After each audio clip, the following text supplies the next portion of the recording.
Ja, mich hört man.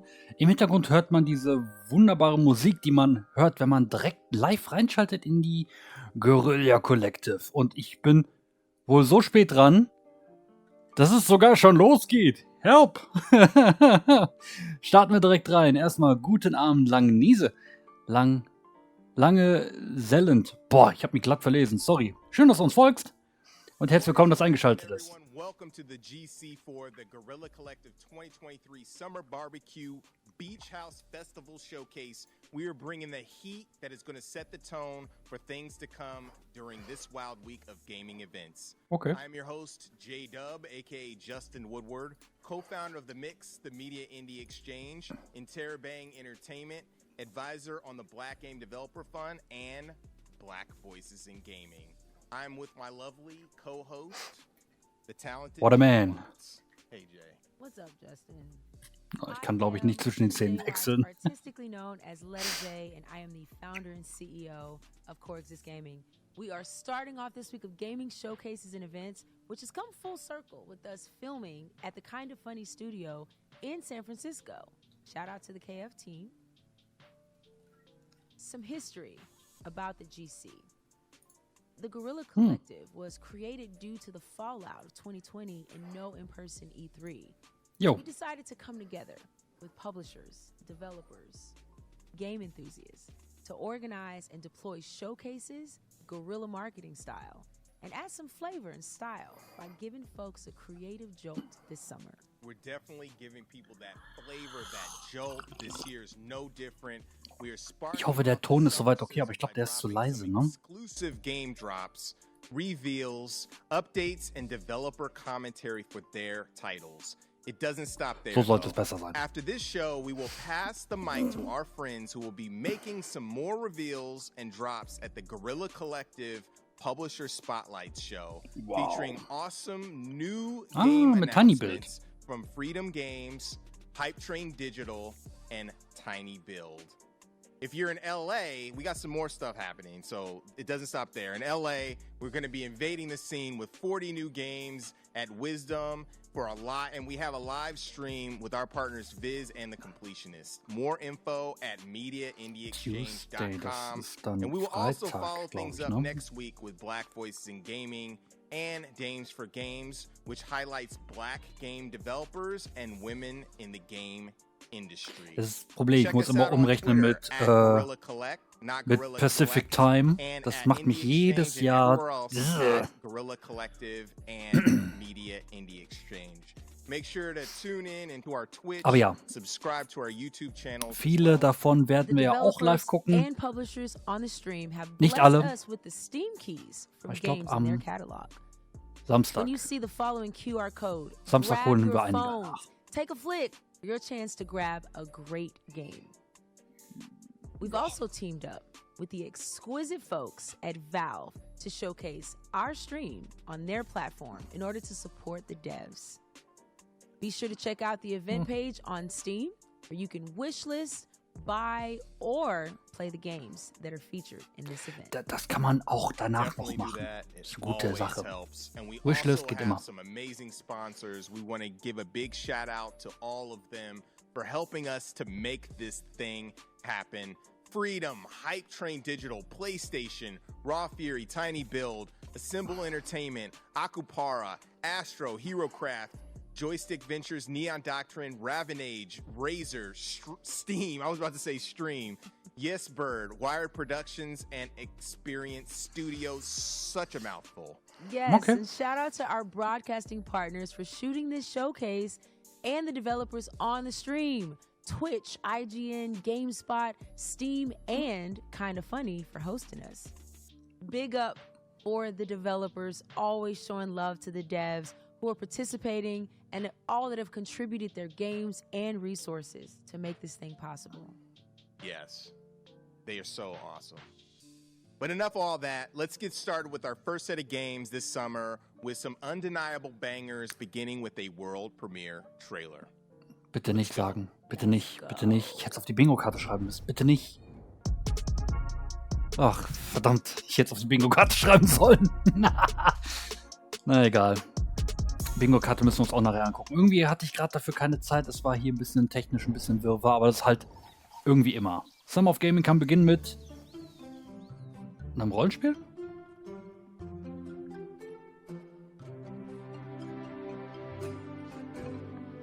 Mhm. Der Arzt da ist schon mal geil. Züge? Habe ich da gerade Züge gesehen?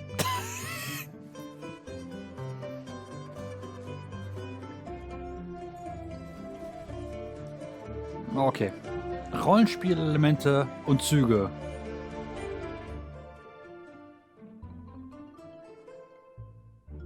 Ja, sweet.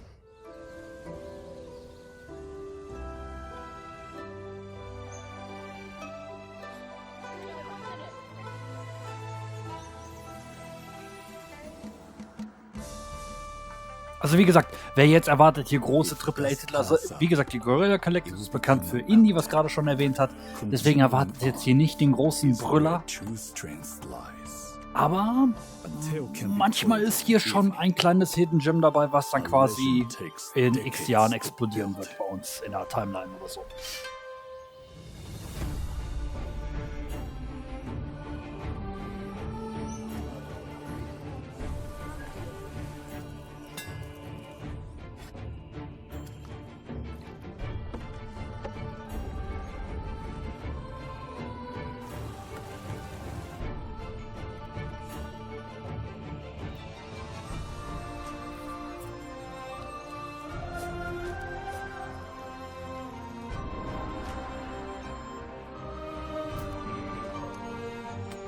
To preserve a legacy that is larger than life.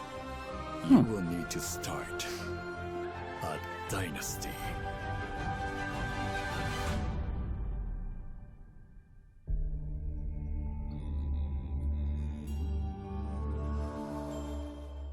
Komische Blasinstrumente im Hintergrund.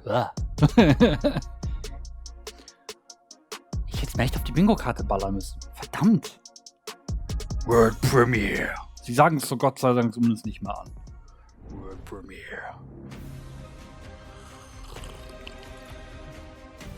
Moment.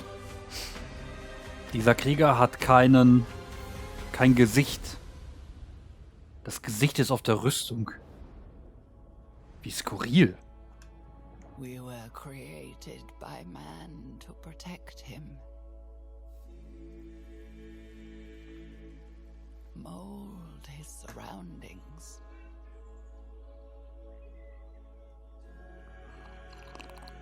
Store his wisdom. Conquer distances. And as symbols of his divinity. Eine Hand. We are Krapsch, krapsch. Forgotlings.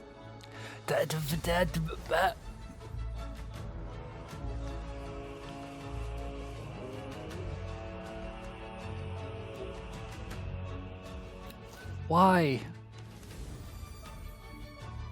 Das sind alles Möbelstücke?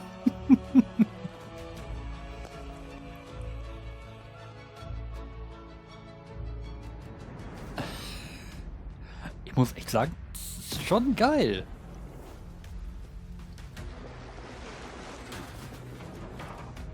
Oh, da kämpfst du dann gegen den Drucker.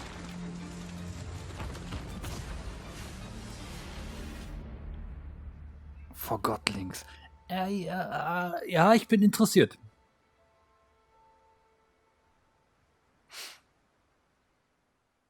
Auf jeden Fall. Nobody's beyond redemption, Chelsea. Nobody. No matter who they are or what they've done. The right path is always there. If we choose to walk it.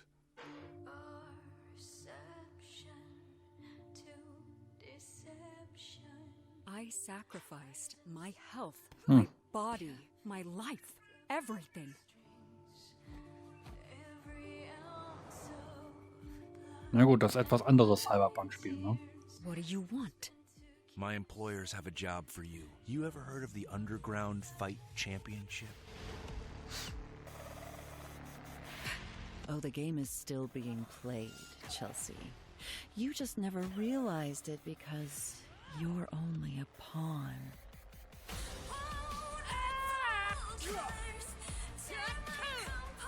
You want me to keep a secret? That's gonna cost you. Okay. Woran erinnert mich das alles? Das hat man bestimmt schon irgendwo mal gesehen.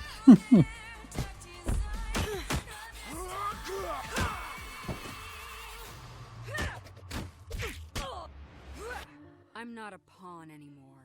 Now I'm one of the players.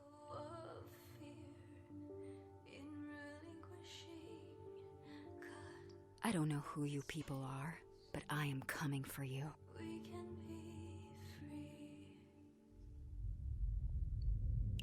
Still afraid of Lugasi, grüß dich. Schön, dass du eingeschaltet hast.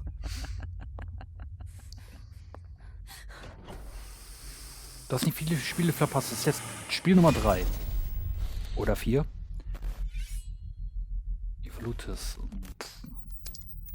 Also Arzt erinnerte mich so an Another World oder so. Nicht schlecht, wie gesagt. From time to time, I ask myself, is it possible to miss something you've never known? Let me rephrase. Is it possible to be homesick for a place you have never been?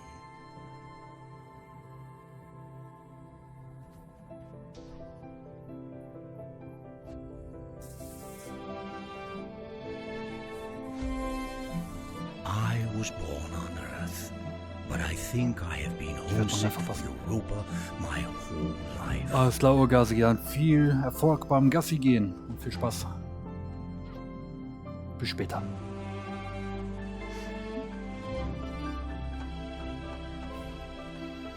By the time you read this, I'll be gone, and the world will look very different from how it does now. But the island should still be there. They built this thing to last. Come to the island if you ever get lonely. Come here and think of me. Okay, den Titel kann man auf jeden Fall nicht vergessen. Er heißt Europa.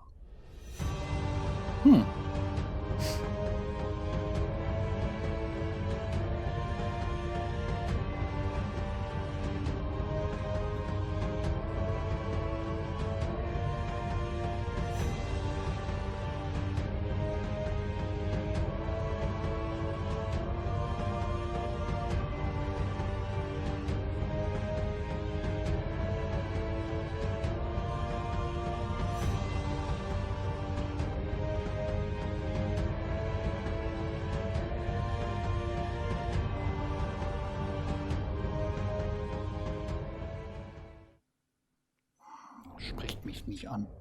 Ist so dunkel. Okay. Wer hatte da Bock auf Unreal Tournament gehabt?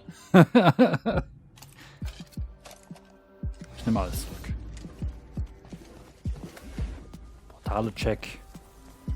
Ego-Perspektive check. Bogen check.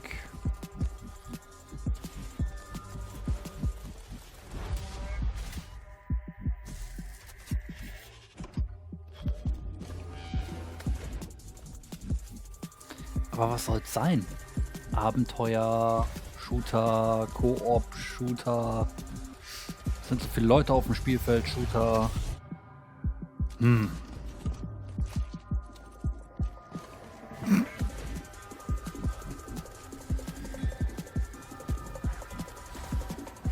Aber die Musik, die haut gerade so ein paar so N64-Vibes hoch. Finde ich eigentlich geil. Abyss. Tja, wenn man Turok mit Bioshock mischt. Exclusive. Warum? damit eben man ganz genau weiß, dass es morgen bei Jeff Keighley nicht auftaucht. Also eigentlich überflüssiges Exclusive. Frage nur, ist es gut?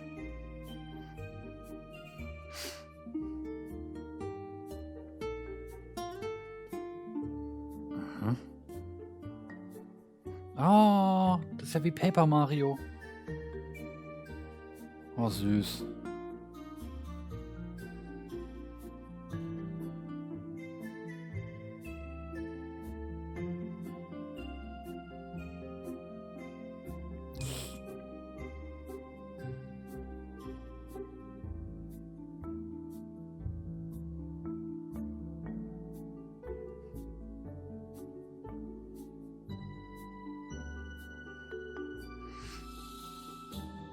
Mit einem Sticker-Album. Okay.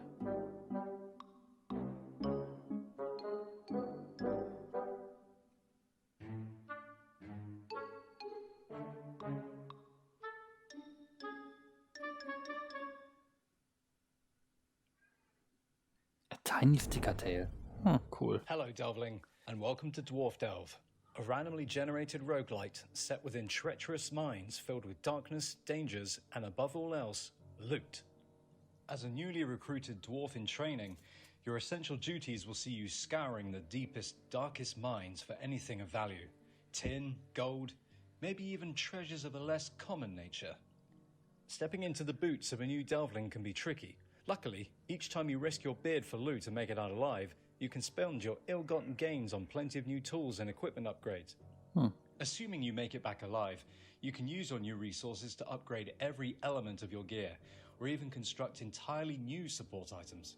You can also exchange loot for skill points, increasing how hard you can hit, how far you can throw, and how much you can carry.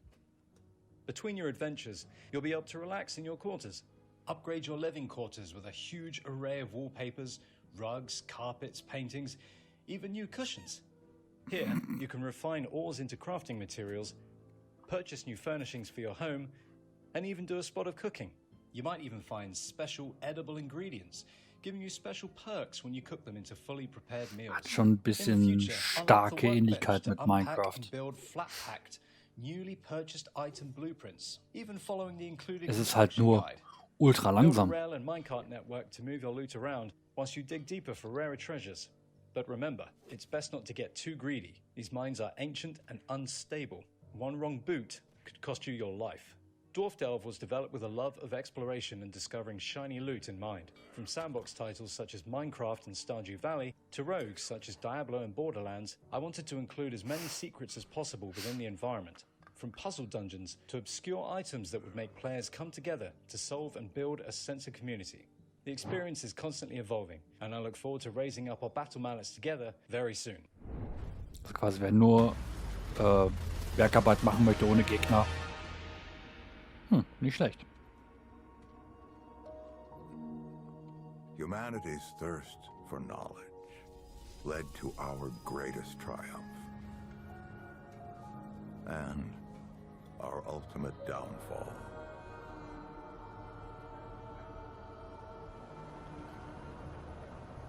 We opened the door to worlds beyond our comprehension. But from that door, an unimaginable evil called the Root slipped through and destroyed everything. A couple decades back, we dealt the Root a heavy blow. Bought ourselves some time. We rebuilt as best we could, licked our wounds and forged a path forward, step by step. But our time is running out. Everything is prey to the Root, and as long as they exist, we will always be hunted. That's where you come in. We need you to journey to some dangerous yet wondrous worlds and stop the Root once and for all. To survive, you'll need to push every skill you've got to its limit. Bin ein bisschen beeindruckt, um ehrlich zu sein. Wir reden hier immer noch von Indie-Spielen.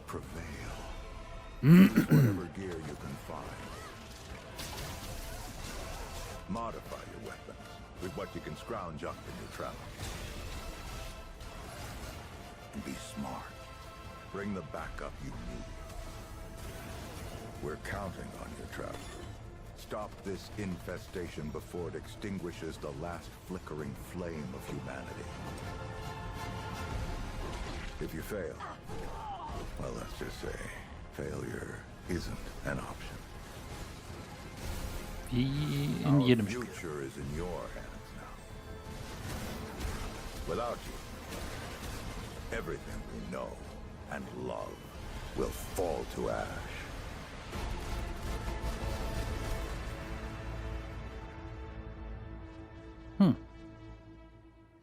Ist nicht wirklich Indie, aber habe ich nicht erkannt. Light Odyssey nicht mein came Genre. out of nowhere and is looking super interesting. It's great to have games from all over the world. Also es waren jetzt showcased. schöne 20 Minuten. Indeed. Gutes Programm. Once again, we've teamed up with the exquisite folks at Valve to showcase our stream on their platform in order to support the devs. It's all about the Also devs. vor Be sure to check out the Forgotlings, event das war page jetzt on glaube ich das Steam, Highlight. where you can wishlist, Die buy, or play Holzpuppe the mit games dem that are Gesicht auf der featured Brust. in this very event. Up next, if you like takes on 2D classics or fast-paced action, our next segment dives into some fun and compelling takes on games in the neo-retro genre. Let's roll. Neon-Retro. Wird's jetzt sehr bunt?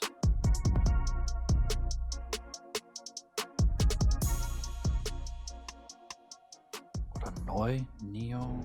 Ja, ich lass mich überraschen.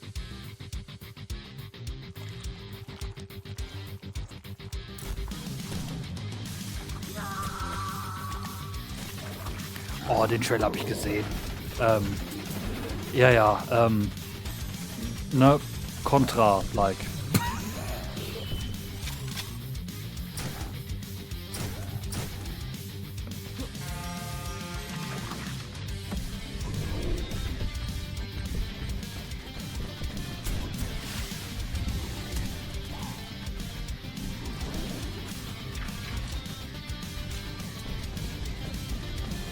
Damn. Physikalischer Release. Wäre mega. Sehr, sehr cool.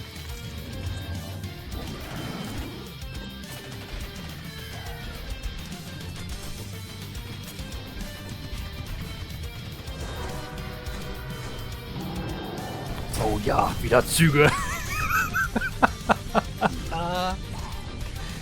Ich kann da nichts für, ne? Züge, zack, ole. Ja, aber so cool. Iron Meat. Yo. So was nice.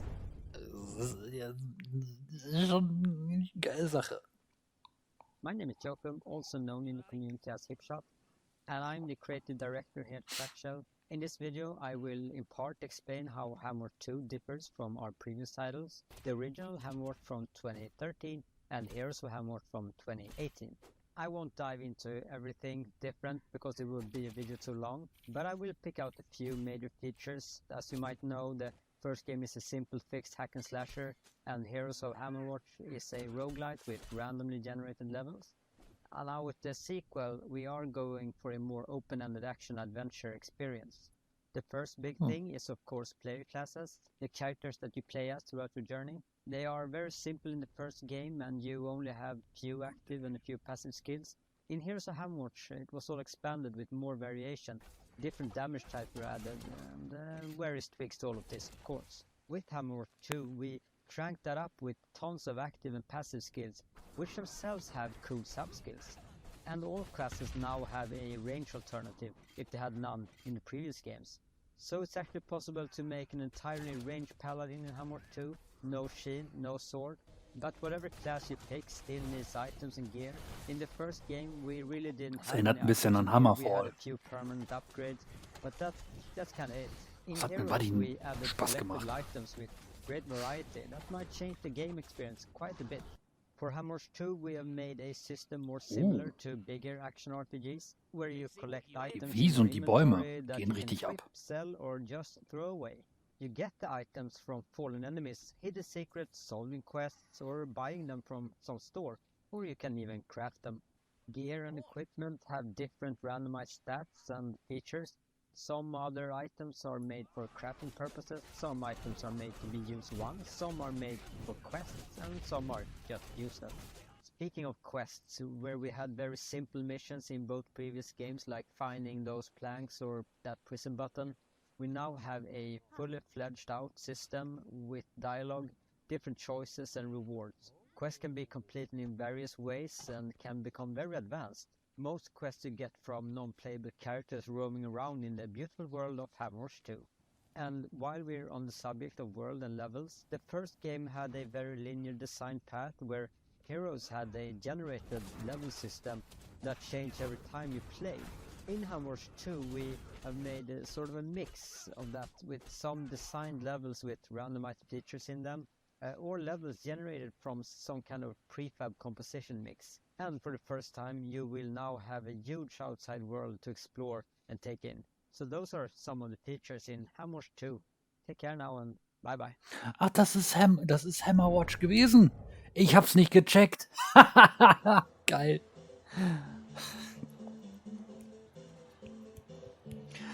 Ah. Verdammt, ich hab's nicht gecheckt. Oh, mit Tate-Modus. Sehr gut. Kann man direkt das Flip-Grip wieder rauskramen.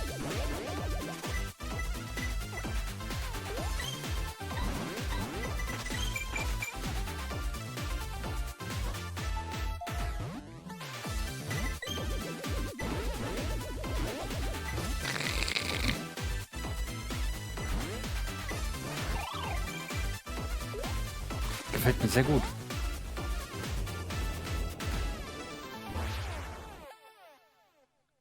Analysen, okay. Available now. Erster Shadow Drop. Cool.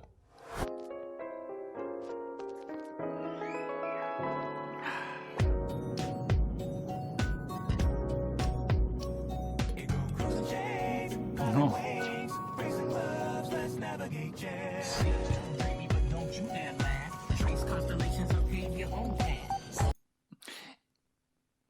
Ich bin mir nicht sicher, ob ich dafür einen Content-ID-Treffer kriege, deswegen mache ich es aus. Also ihr seht nur die Musik. Mache ich mal vorsichtshalber weg. Aber cool. Hatte man auch schon lange nicht mehr so einen ganz normalen Twin-Stick-Shooter, der aber richtig schön bunt ist. Finde ich richtig geil.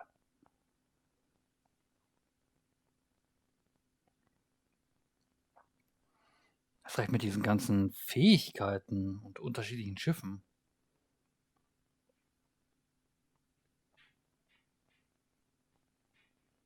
Super Space Club. Ja, kann man machen.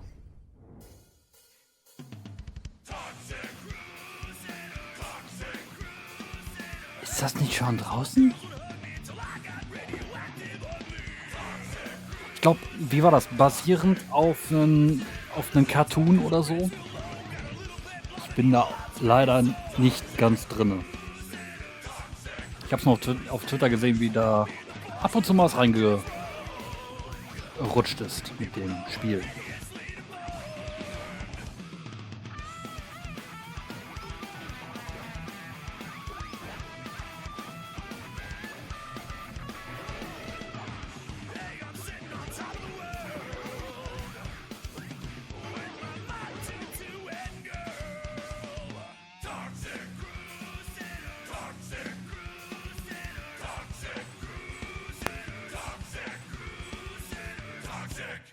Come on, Crusaders! It's cleanup time!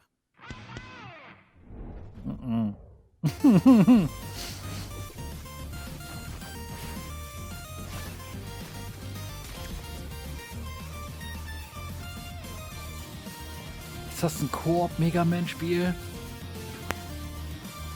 Sweet. Aber sehr bunt.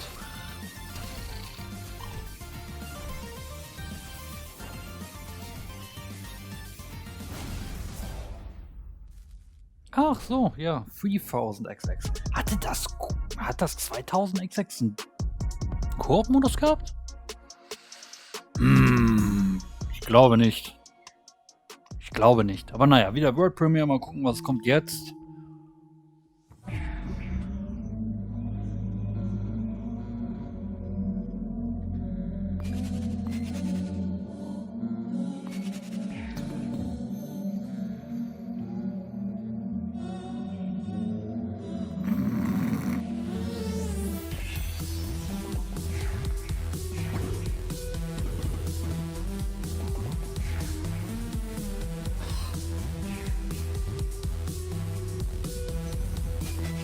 Was ist das denn?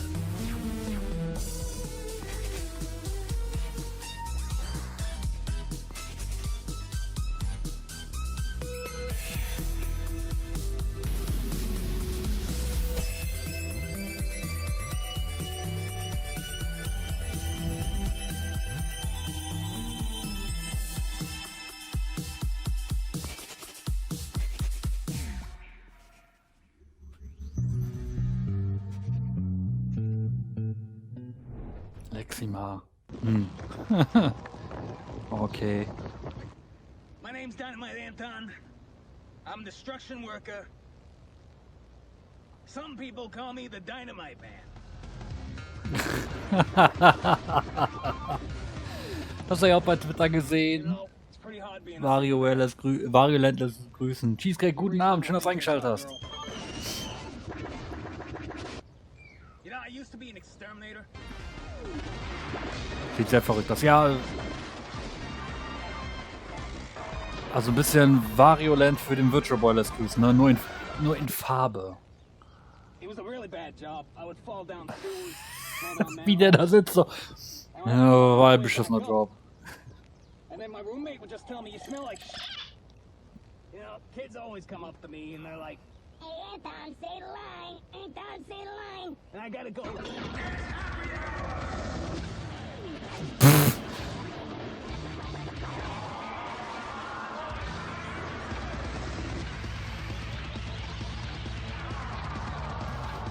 So nach dem Motto, ja, Nintendo macht kein neues Variant, dann machen wir unser eigenes.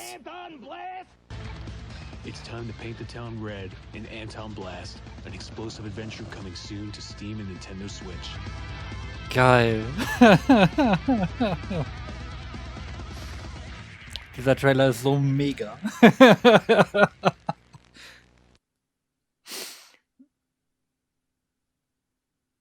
Anton Blast. Ja, da bist du ja schon wieder. Und die ist noch nicht So Justin, I know you're making some waves. Making it happen. Sehr gut. Waves in the Neo Retro games. Shout out to Graham of Legend for dropping his latest, Super Space Club, as part of the Black Voices in Gaming. What was one of your favorite games in the last segment? One of my favorite games, which kind of came out of nowhere, was Toxic Crusaders, side-scrolling brawler. It looks super dope. It's taking me back to my childhood with all the Trauma movies. Also, Anton Blast has this fast-paced, leveled-up Wario type of vibe. Super dope. Definitely make sure to check out those games on the Guerrilla Collective Steam page, wish list the games, play the demos. It helps them out. I can't say that enough. Yo, shout out to Steam. Up next, we are raising the stakes and creeping into your mind like Freddy creeps into dreams with some new trailers in the horror genre. We've got an update for the Junji Ito-inspired Ich hoffe, der Ton ist soweit okay, aber ich denke schon. That sounds mad spooky. I can't wait to get my pants scared off. I'm here for it. Okay, jetzt kommt wohl ein bisschen mehr Grusel. Naja, Sachen, die ich nicht spiele. Grusel. Serum. Wo ist Wasser, Elmo? Grüß dich. Welcome to Serum. Schön, dass du eingeschaltet An hast. immersive survival game where you're trapped in a world engulfed by a green, toxic substance. You're stranded without any memory of how you got there. And a device implanted in your hand ticks down the seconds until your life is over. In order to survive, you need to inject yourself with serum. And that's where the game's unique brewing system comes into play. By mixing and matching different types of substances, you can unlock dozens of powers and hidden abilities that will help you survive. To extract the liquid, you'll need to gather plants and hunt down mutated animals that lurk in the shadows. Uff.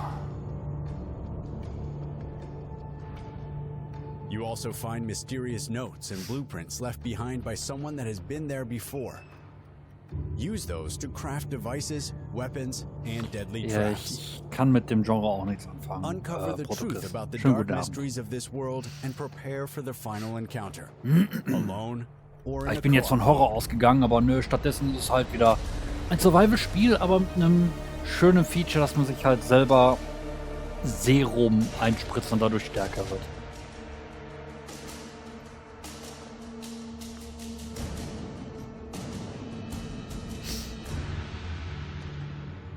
Könnte einigen Leuten echt gut gefallen. Life is in your hands.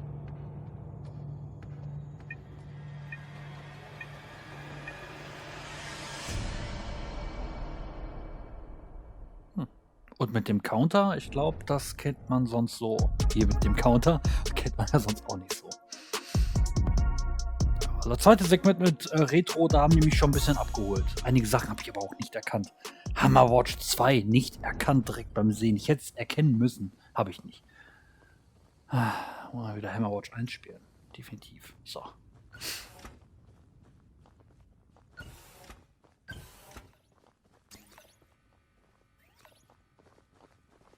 Okay.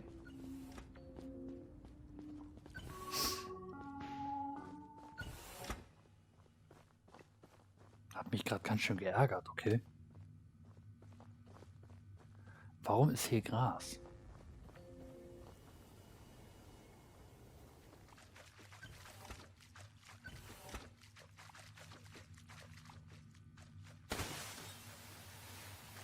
Ja.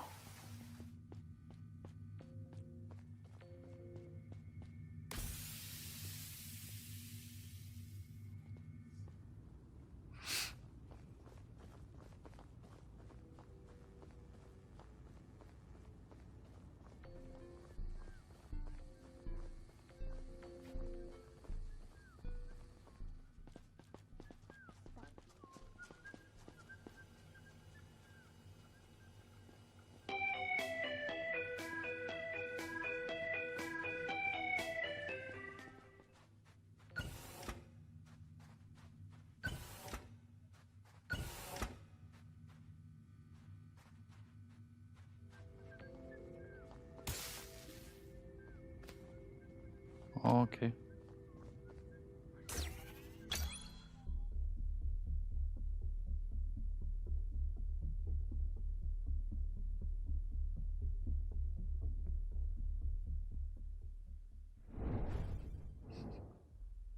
Nicht sagen, na, weiß der Teufel, was das war.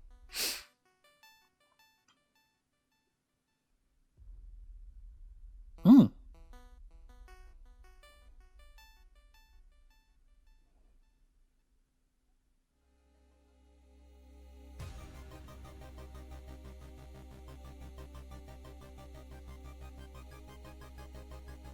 Cool.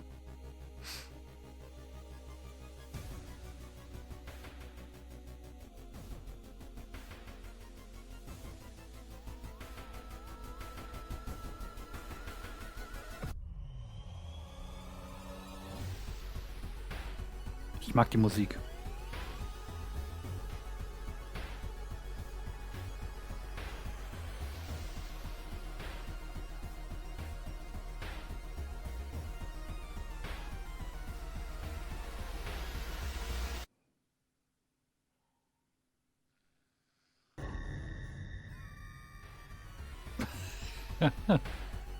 Okay. So, nicht schlecht. Boah, sowas könnten die auch mal fürs Playdate rausbringen, aber das ist too much wahrscheinlich. Meine Alerts ging nicht. Woran es lag? Die OBS-Browserbeschleunigung. Ja. Ist mir auch schon passiert. Passiert halt.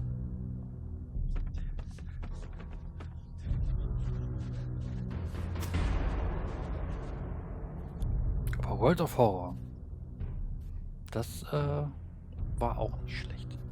Aber das hier sieht doch wieder nach so einem Survival-Ding hier aus. Noch hat er nichts gecraftet, also.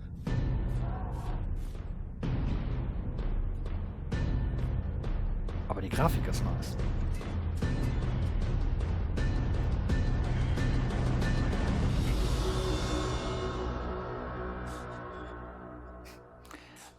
Alien Isolation nur im Wald. Nein, geh nicht in den Stall. The deputy and many of the locals believe this is the doing of the devil. Jump Scare? Nein, doch nicht.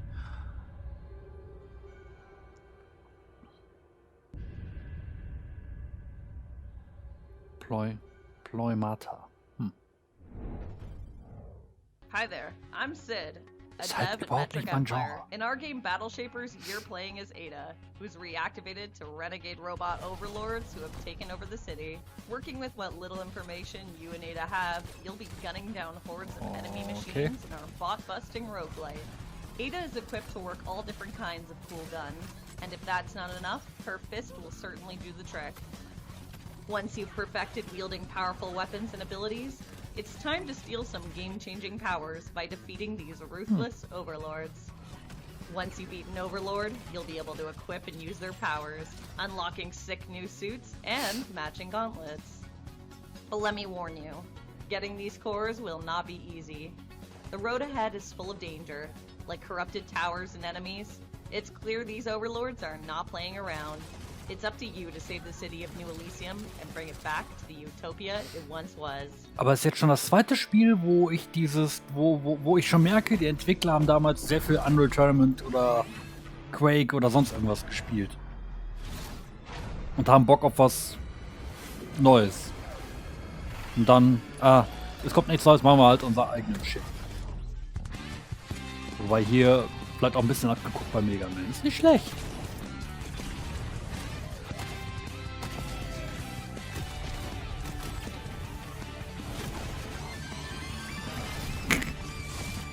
Was er irgendwo gibt es bestimmt schon.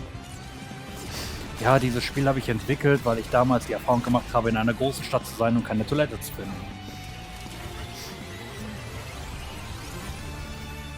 Ja, so bunt ist es wie Overwatch, das stimmt.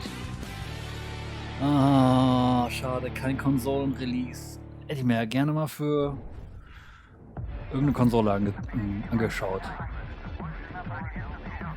Ja, jetzt kommt wieder hier Ego-Shooter mit Controller-Spielen, die gar nicht. Give me a break.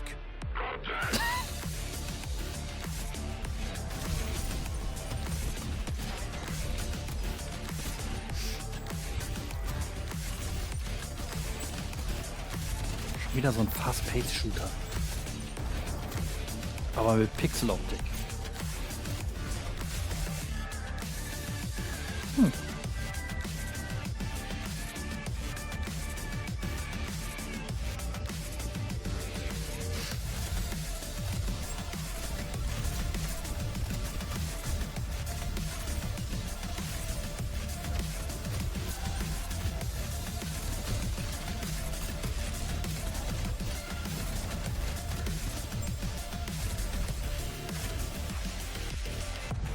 Sorry, son.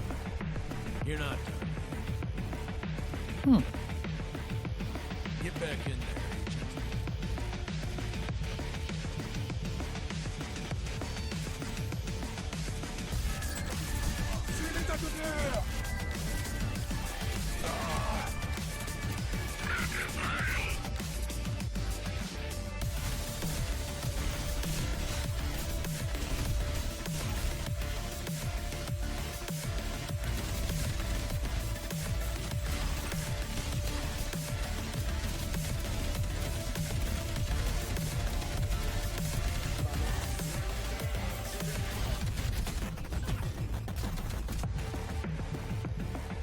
Agent. Bis auf das Bild, alles gut. Das Bild hat's jetzt gerade. Irgendwie sieht der Typ halt auch ein bisschen komisch aus. Sein Knopfaugen. Where my people roamed freely, now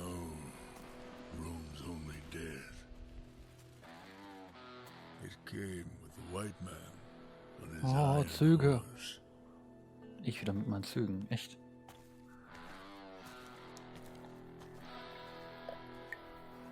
White man brought with him corruption, greed, vanity,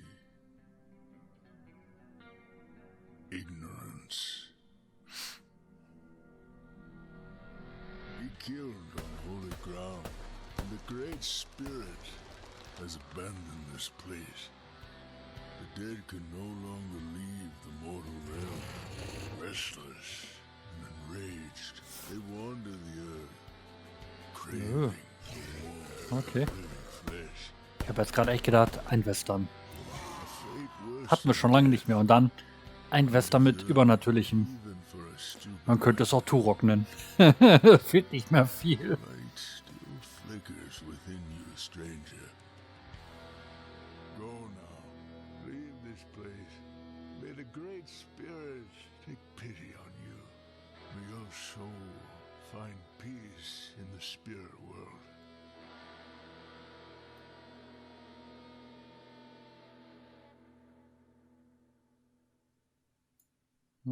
Okay. Yo, Sparky is destined to be streaming and YouTube/Twitch famous. I can already see it. Blood West is a great addition to the throwback FPS gore fest from back in the day. Looking forward to being creeped out by all of Das war ein those First-Person-Shooter?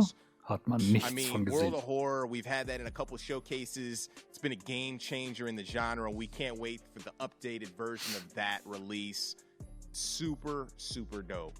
Before we move on, we want to Kulturelle thank Aneignung, all of you ja. all for tuning in and checking out the games in this showcase. But after this, there's going to be more.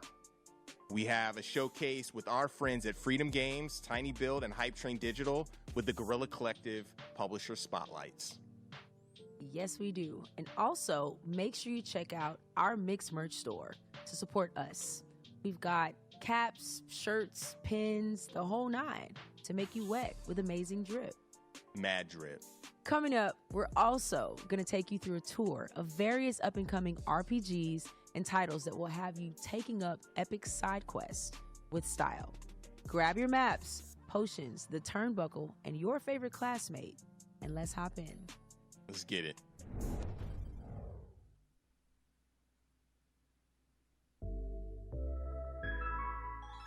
Oh, Necrosoft.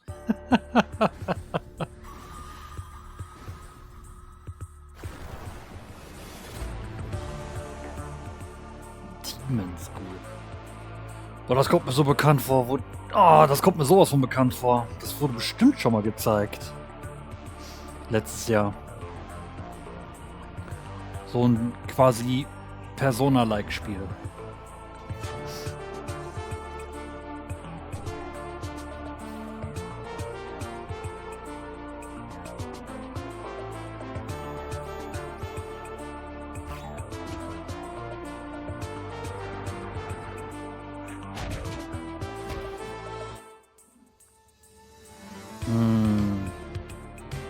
Muss man es im Browser aufhaben?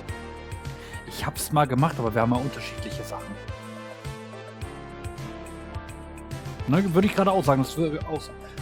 Ich hab's mir bei OBS als separaten Lautstärke-Dings gemacht. Aber können wir ja gleich mal gucken nach dem Showcase.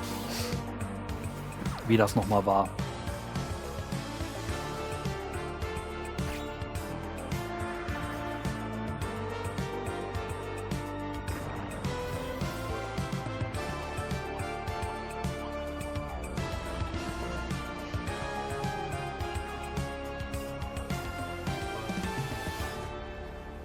Also ich sag mal so, wenn es lokalisiert wird, wäre ich voll dabei. Sämtliche Konsolen. Es muss nur lokalisiert werden. Dann. Ich würde es aufessen. Sofort. Auf Toast. So, wieder was komplett Neues mal. Na, lass mal sehen. Was hast du denn da? Kaufst du die jetzt? Oh. Hallo Zelda mit roten Haaren. Nicht Zelda. Hallo Link mit roten Haaren.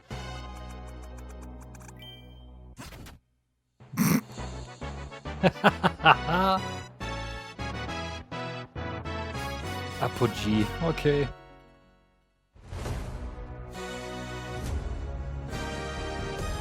Ach du Heiliger.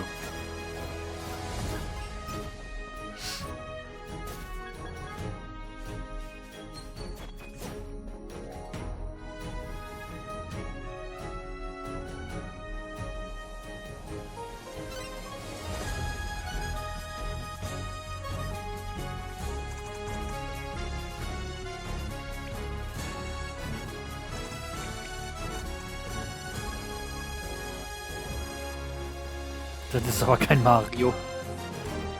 You don't say? Ja. Wieder ein Fall von, ja, wenn es Nintendo nicht macht, dann machen wir es. Mit kooperativ. Wahrscheinlich kann man sich die Dungeons auch noch irgendwie runterladen. Questmaster. Ich bin nur leider nicht der Maker, ich bin eher der Spieler. Aber ja. Being a bishop ain't easy. It takes a toll in ways you can't imagine. One day you'll find out the same thing. Now get back to work. Feel Shale's power. Ja, Link's Awakening hat sowas, genau. I've no time for this. In einer sehr, sehr kleinen Variante. Was auch nicht schlecht war. I've gotta be faster. There are things that the living cannot understand. Death is only the beginning of the final voyage. It's just not that time yet. Ach, kein Problem, was Elmo. Man kann sich ja mal vertun. So wie ich gerade Hammerwatch nicht erkannt habe. Und sogar noch davon geprahlt habe. Oh, sieht aus wie Hammerwatch. Toll, war der zweite Teil. Passiert. Shame. Ja.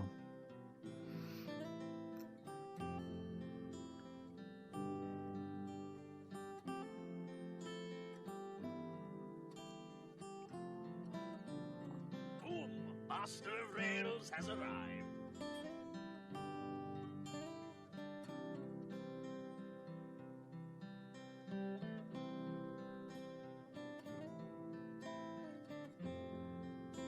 Ready for another adventure?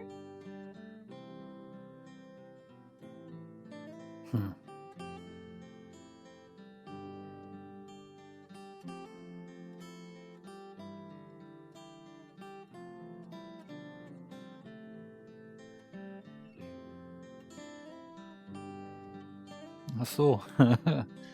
Ja, ach, alles gut.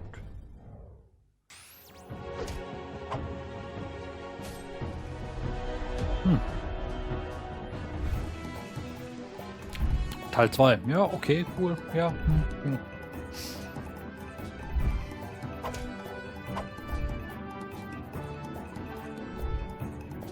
Ah, okay. Jetzt, ich wollte schon sagen, so, die haben bei Fire Emblem nur diese Kampfszene. Nein, das kann nicht sein. Ja. Freuen sich bestimmt einige Leute auf den ersten Teil gespielt haben, aber ich weiß, wie momentan mein Engage rumgammelt, das Fire Emblem Engage. Nee. Keine Motivation zu spielen. Viele machen auf klassisches JRPG. Ja. Weil sie es mal gespielt haben. Pile of Shame, ja. Er wird immer größer.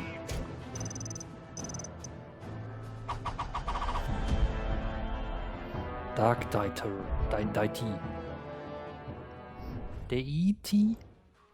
Oh, whatever. Welcome to WrestleQuest. My name is Zach. I'm the chief powerbomb enthusiast at MegaCat Studios, and I'm here to show you some never-before-seen content. So without further ado, let's get down to it. Davon habe ich bei Twitter was Today gesehen. is the Jungleology Wilds. It is a jungle-themed board game, and as you can see, we've got some pretty cool effects here. We've got the sunlight coming in, these leaves blowing in the wind, and this gorgeous river. Why do we add a river? Well, if you want to make them quiver, you gotta have a river, right? Aber ich dachte, es ist ein Wrestling-Spiel. beginning of the game after the first Stattdessen ist das ein Wrestler, der they wohl start einen exploring, auf the rest of the Action-Adventure map. macht. So we're going to show you some of the features this dungeon has to offer. We've got another enemy type here in the middle there, the Luchador Piggy Ich Bank. wollte gerade sagen, das kenne ich ja eher von Wrestle Quest. Aber das wurde letztes Jahr auch gezeigt, meine ich. Naja. Wenn man jetzt auf eine Insel zieht und keine neuen mehr holt, kann man den Haufen bestimmt in 200 Jahren abarbeiten. Ja. Vielleicht. Und dann kommst du wieder von der Insel wieder und denkst dann, nein, was habe ich verpasst? 200 Spiele, wieder den Pile of Shame wieder aufbauen. As you get even deeper into Dranglaji, you'll come to this area, the bright light caves. As you can see, there's these prismatic sprays of fire that are hot enough to melt the shades right off your face. I just took one, darn it. That's all right. I just snuck by that enemy. Every enemy in the game has a certain movement pattern that if you watch and wait, you can usually sneak by them. A lot of times that forces you into a decision of, do I want to fight this guy? Es kann auch gut sein, dass das jetzt hier die Erweiterung ist. Keine Ahnung. Ich bin eigentlich auch davon ausgegangen, dass es draußen ist. Aber bei so vielen Spielen hat man irgendwann auch die komplette Übersicht verloren, was es alles gibt, was noch kommt und hier und da. Man ist halt so.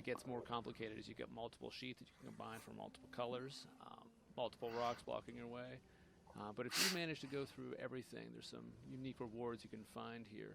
Here we are at what appears to be another statue area. What could it be with these scaly, slithering... Oh my gosh, it's Jake the Snake. That's right, Jake the Snake Roberts is here in WrestleQuest. We can't do a WrestleQuest video without talking about our main guy here, right? Macho Man.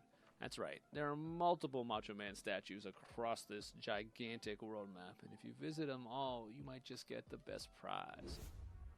Thank you for joining us on this tour of Dranglaji from WrestleQuest. It's just one of the many, many areas in the game's massive world. We're excited to get WrestleQuest into your hands later this summer. Until then, stay sweaty. Sieht wohl so aus, als war es noch nicht draußen. Naja.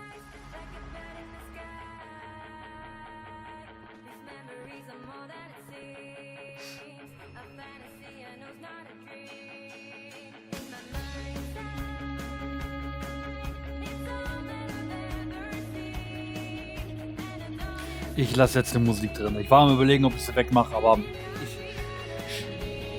eventuell im Video muss ich es dann ändern. Wenn ich die Aufzeichnung dann mache.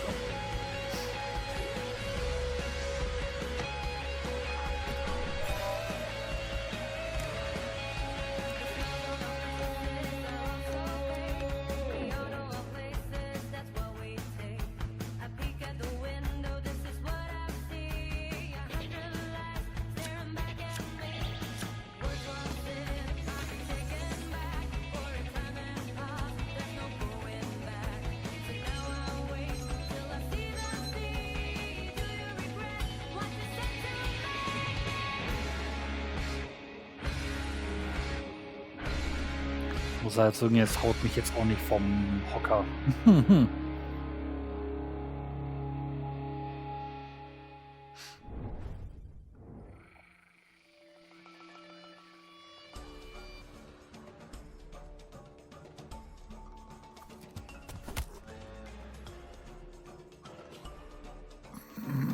Mit Fröschen.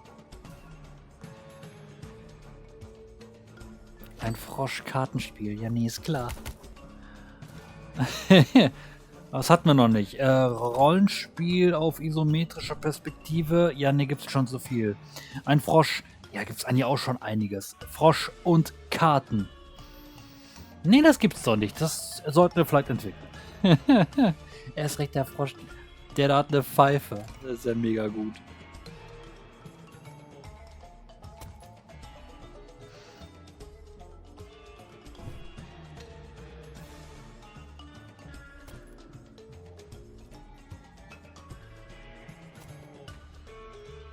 Keine Ahnung.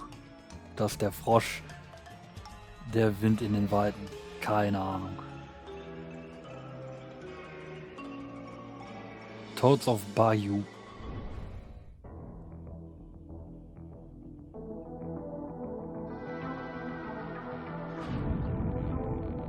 Ah, jetzt wird es wieder ein bisschen fancier, ne?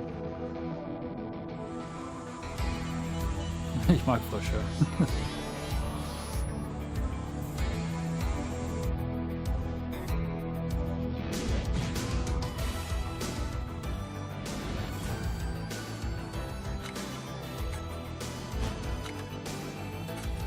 Okay.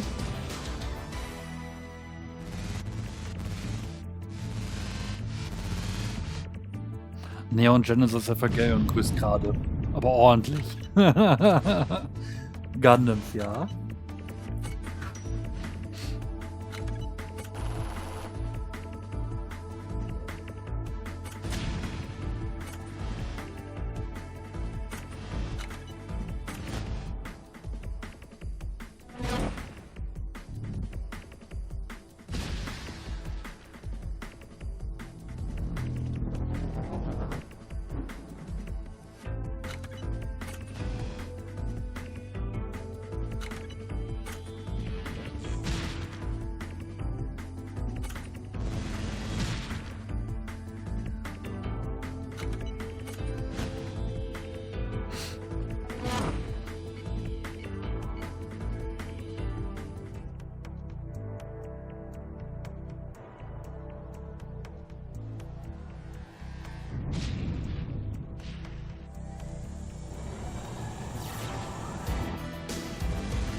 Interessant.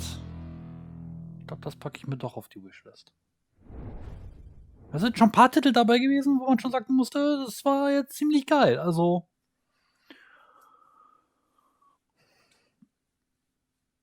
Ja, aber ich glaube, das war auch der letzte Titel, ne? Oder kommt jetzt noch was? I can't wait to kommt noch was. Ich dachte schon vorbei. I can't either. I've been waiting for that one since it was announced. I love that they look like articulated WWE toys. Ja, ist ja klar. They look Man super guckt dope. sich I das love ab, was those man halt toys damals back in vielleicht the selber day. gespielt hat und das entwickelt Yes. man halt. I've also been waiting to share Demon School goodness as a big fan of the original Persona. How do you say it? It's looking super sick. Shout out to Necrosoft for sharing that game with us. But you know what, Jay? What? You know what time it is? What time is it? It is key giveaway time. Get the key drop, kids. Grab your phone, das hätte ich auch auf die scan the Bingo-Karte QR packen können. code on your camera. Go to the Nicht schlimm. website for your chance to get a key from the developers and publishers in the showcase. They could be previous titles. It's a grab bag. Awesome games that we're giving away. So up next, we have some Gibt's really live big diesen world Scheiß. premieres and exclusive updates on cerebral games that will make you take your time before making that crucial decision that may be the difference between life and depth in games that have that strategy and simulation flavor.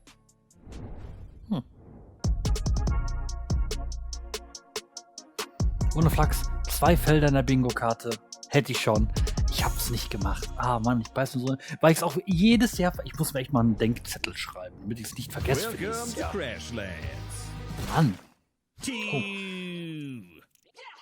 Explore a world filled with wonder, What the- mystery, and some of these things. And then slap them. And slap those too. Just slap it all. Except Warum? these. The great outdoors isn't so great when you've got no indoors. Best to make a home for yourself, but not just yourself. Because loneliness sucks. So build a friendship, because that kind of ship won't crash. After all, if you're gonna make it on this planet, you'll need all the help you can get.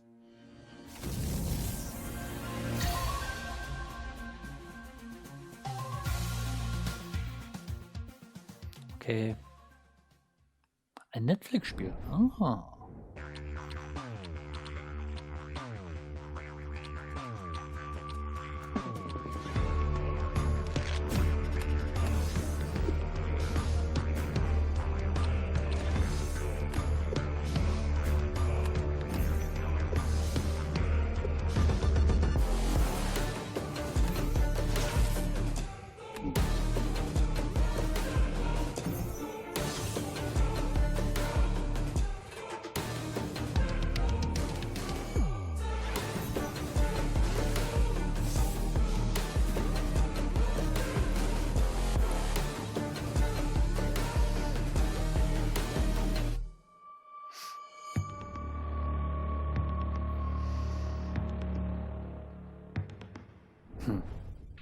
Time for a Kartenspiele. change.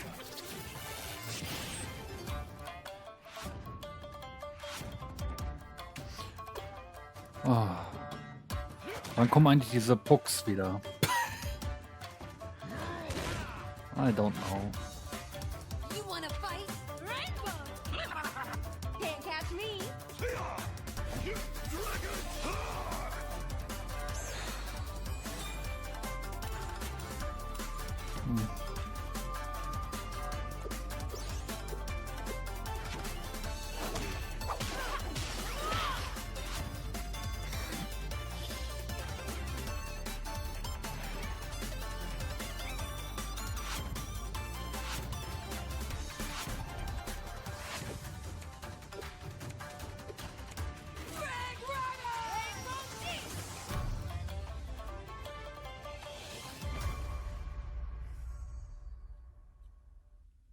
Hat nicht mehr angesprochen als das Spiel davor. Wie ist das nochmal? Ich hab's vergessen. Deck of Souls, glaube ich. Ja. Nicht, dass die schon ihr Pulver verschossen haben oder so, ne? Oh. Ich hab fast gesagt, das ist Terramil, aber Terramil ist ja schon draußen und ich glaube, das war auch nicht in dieser Hexer-Optik drin.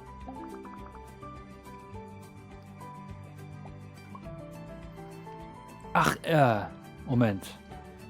Nein. Kingdom Builders? Mathe, grüß dich. Schön, dass du eingeschaltet hast.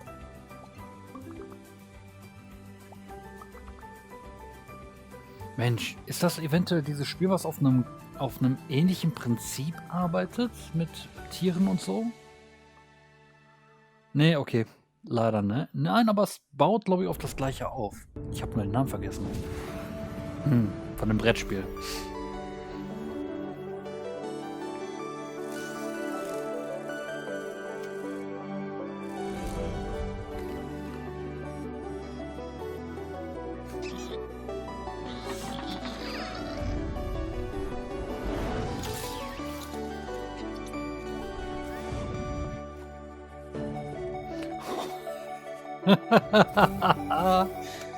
Du erwartest so viel und dann kommt das dabei raus und denkst nur, ja gut, okay.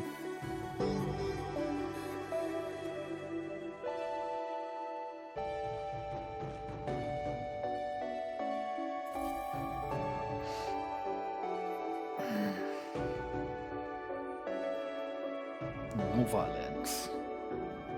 Ich will mehr Schweine. Welcome to Jumplight Odyssey, and let's take a tour of the STF Catalina, because that's you. You're Princess Euphora, leader of the Palladian people and captain of this fine starship.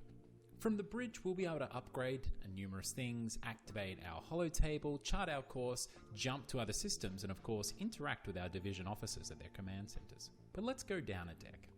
Just like that.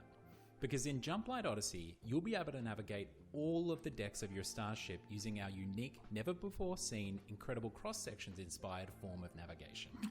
And this deck is the Promenade. Just below the bridge, this is where crew spend most of their social time and rest and recuperation, coming together for activities, strengthening relationships, and even doing a little spot of gardening or rummaging the vending machines. Now, let's go. Steckte gerade da ein Schwein in den The Automaten. quarterdeck is where Egal. the action happens, so to speak, whether that be manufacturing, building supplies, keeping the power running, showering your crew, feeding them. This is the domain of your engineering and supply divisions, and it's what keeps the ship running day to day. Now, also, a starship needs a flight deck. This flight deck is where you'll scramble your fighters and launch all of your away missions. Away missions are a crucial method of gaining resources from the systems you'll be jumping to. And the last of the Catalina's main decks is the lower deck. Now, usually the lower deck when you start a run is largely empty. But as captain of the starship, we've built this out to our design. Evil Genius, ja. Crew and our mission. Evil Genius war ja auch quasi ein This is Indie-Titel, meine ich. Jumplight Drive. In the engine Deswegen room, mal you'll schauen. find the capabilities to harness starlight, raw starlight, in a somewhat stable form called Jumplight. Jumplight is what will power your journey throughout the stars and hopefully to the forever star. There is so much more to show you of the SDF Catalina, but also of Jumplight Odyssey, our Starship adventure sim. And in the coming months, we'll be revealing more and more about this title. So please, wishlist the game, join us on Discord, and come along for the journey. Du, keinen blassen Schimmer. Das weiß ich nicht.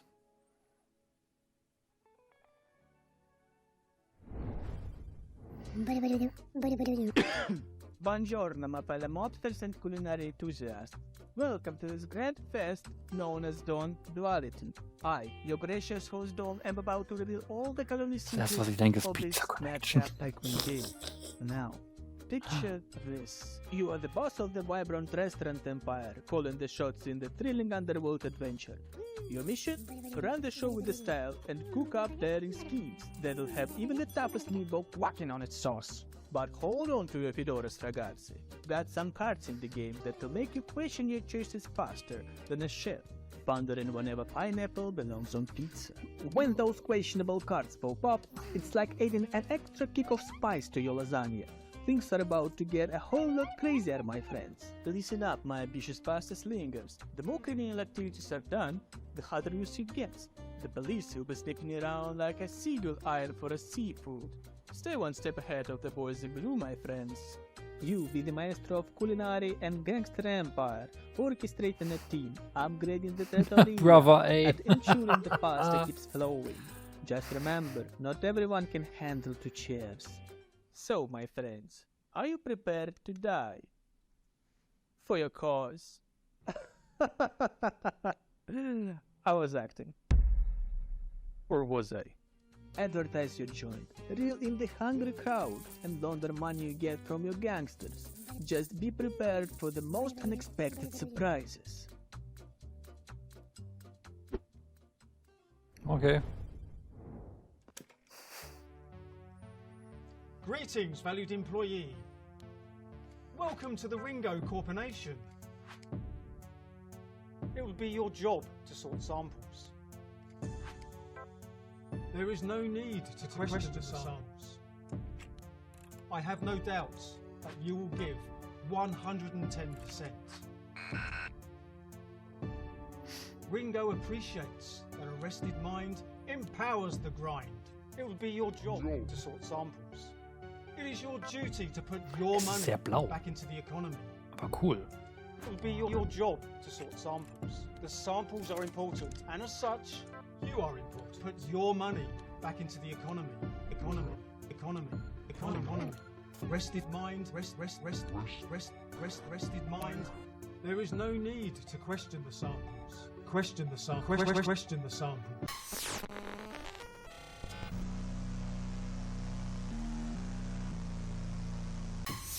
Greetings, employees. I'm Vicky. And I'm Sam. We are Canteen, the developers of Corporation The Sorting Process, our upcoming dystopian narrative game. In Corporation, you'll play as Max, a lab technician working for a corporately owned state. We love games that foster a sense of routine, and so built our world around the work, life, sleep cycle of the daily grind. Here's a breakdown of what that looks like. In your day job, you will sort samples.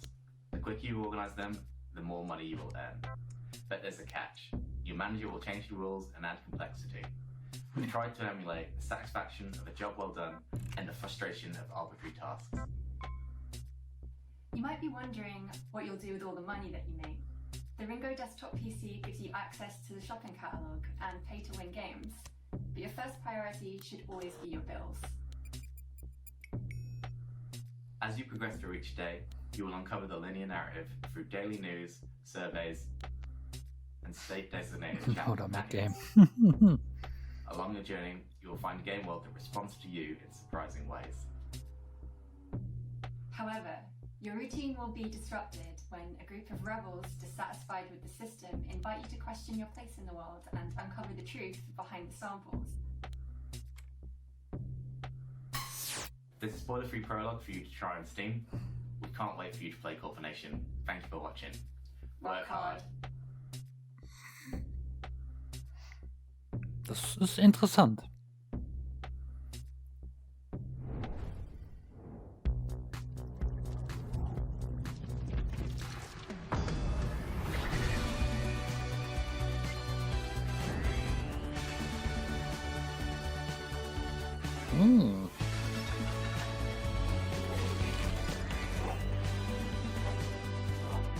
Die Spiegelung im Wasser gefällt mir.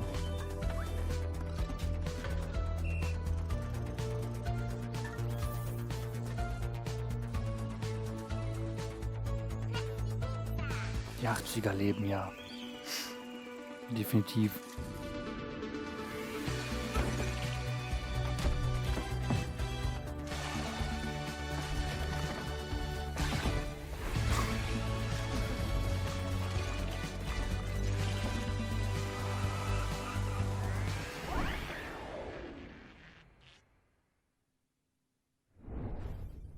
Okay. Yo, did you see Crashlands 2? So excited, such great horror, and it looks like they really elevated the look and feel of their game from the previous game. Yeah, it's so colorful. The animations are better. The humor comes across super cool. And as a fan of the fighting game genre, I like what Yomi 2 is doing by elevating their game as well. I'm a FGC Das musst du fan. zocken. Nee. I know you are. It's my world. For sure. Die Frage ist ja Yomi immer is really dann, cool. wo, And wie the und card wann. game is I was gonna say it's delicious. You know what I'm saying? If you like the Sachen sollen those erstmal titles, rauskommen. make sure to wishlist them on our Steam event page. Pre-order them wherever they are available. Xbox, PlayStation, Nintendo. Show them some love by downloading the demo wherever they are available. Also den Quick Prolog von diesem reminder blauen Spiel. that Das, after the das Guerrilla interessiert Collective mich. showcase, stay tuned because we have our Publisher Spotlights showcase coming up next, where we are going to be showing you games from Tiny Build, Hype Train Digital, and Freedom Games. It also includes, like I said, more from Nova Lands, which is a really awesome game. I'm here for it. I'm glad that you are. Schön wäre es noch, wenn sie noch eine, For being here for the game. so ein Resümee machen. aus Okay, allem. so we've shared games that are horrific, strategic, and downright hardcore. Now we're going to slow it down and get into our more creative, stylistic, and cozy bag to share some games where we get into all the feels as well as push the envelope on game design and artistic expression in ways they might not expect. I don't think they're ready. They are not ready, but we're going to get in and get cozy. Cozy, baby. Sollen sie cozy werden und nicht wholesome?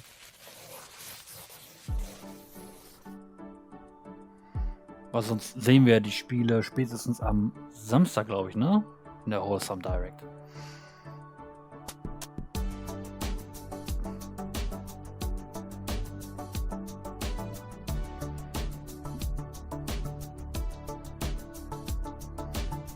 Ne, das könnte definitiv ein Wholesome Game sein. Falsches Showcase.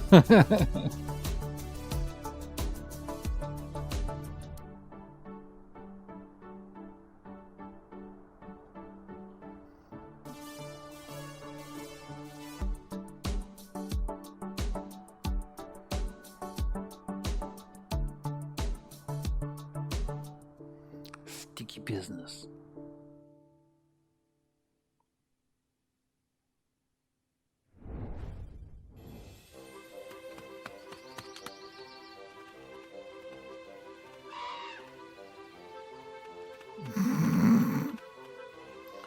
Prepare the nose and the leg.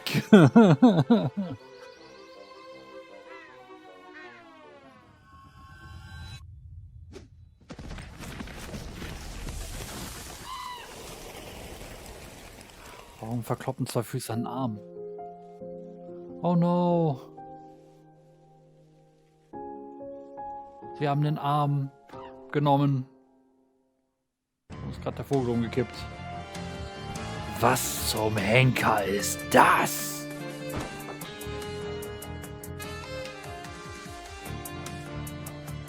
Das ist gruselig. Mit den Fingern.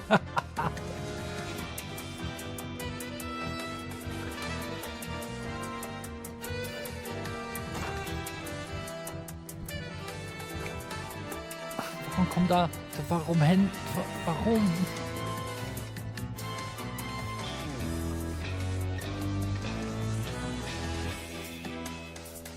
Ach du Heiliger.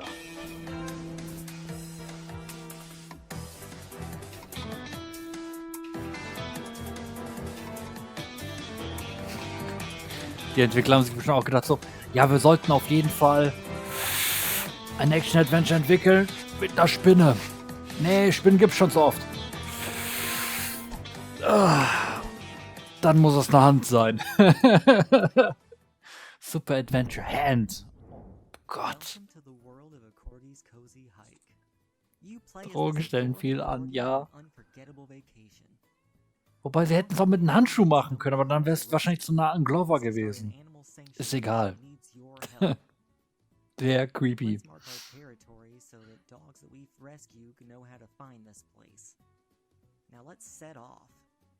Was zum Henker ist das denn jetzt schon wieder? Maybe you'll climb the mountain. Maybe you'll unlock all of the island's secrets. Oh, wait a second. What's that? A beach chair? Oh, I can't resist the urge to relax for a little bit, take in the sun. There's a lot of little cozy spots like this hidden throughout the island. You can find them all and relax, but we need to go now. You can find ancient corgi artifacts like this beautiful cape or my corgi claws to let you glide or climb your way up mountains. Once you're at the top, look around to find hidden secrets. Here's some ancient corgi butt power. The more you find, the higher you can climb. So let's look around. Warum haben die Popos? Popolöcher. Das macht mich ja noch bekloppter. Was ist... So we'll just glide our way down. Ooh. Now let's just climb up. Oh no, we don't have enough corgi butt power. We could find more, but let's find another way up. I've got an idea. Maybe we just need some fire. So let's just go over here, grab one of these sticks, we'll light it on fire, and then we'll see what we can do. Let's be careful not to cause any corgi chaos around here, though. We don't want to burn anything. But let's see. Okay, we'll just burn this. And look what falls down, a nice little mushroom. We can bounce up there, and now there he is. Oh, poor him, he's lost. He just needs a little boop, and then he'll be fine and ready to go. Now, if we go back to our animal sanctuary, we'll find that Treble made his way here, and he's enjoying living here. Let's give him a different bed. You can unlock decorations by recruiting volunteers for your sanctuary. Oh man, he really loves that one. This has been your early look at a Corgi's Cozy Hike. We've only been working on it for a few months, and we need your help to bring it to reality. Check out our Kickstarter and wishlist. Oh, dieses Bild! Thank you so much for watching. We'll see you later. Oh Gott.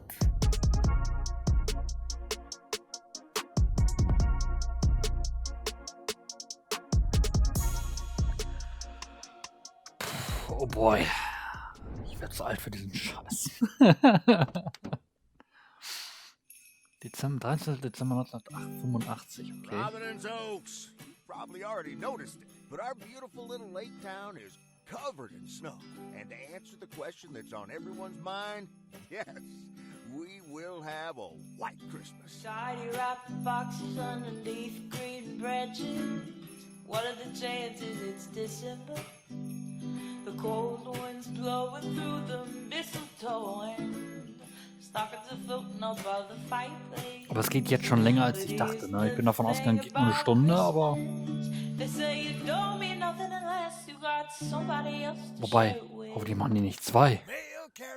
Bitte macht keiner auf Jeff Keighley. 1,5 Stunden ist schon zu viel. Can't complain, Frank. Now it's just one more day till Christmas. And Meredith coming over. But I'm alone this Christmas. Aber das erinnert mich auch an irgendein Spiel, wo man auch... Ach so, das ist eine Erweiterung, oder wie? Cool.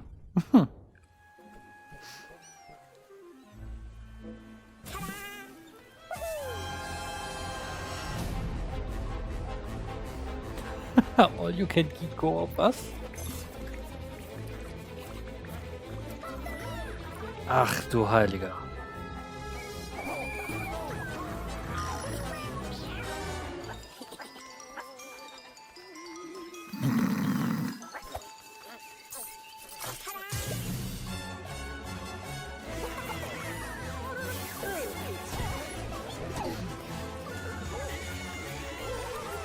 Das ist bekloppt.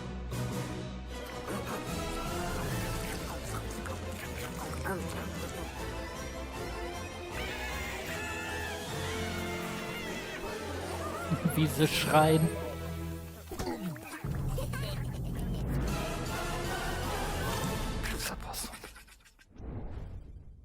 Hey, That's I'm here cool. to tell you about something a little different. Welcome to Nountown Language Learning, the new way to master languages without even realizing it. You start on this big grayscale island that looks really dull, dead, and lifeless. But then as you start to learn more words, color begins to sprout out from various places. Villagers move back into the island to give you more quests, or just have conversations. You essentially go around picking up items, playing minigames, and learning words in order to bring color back to the world.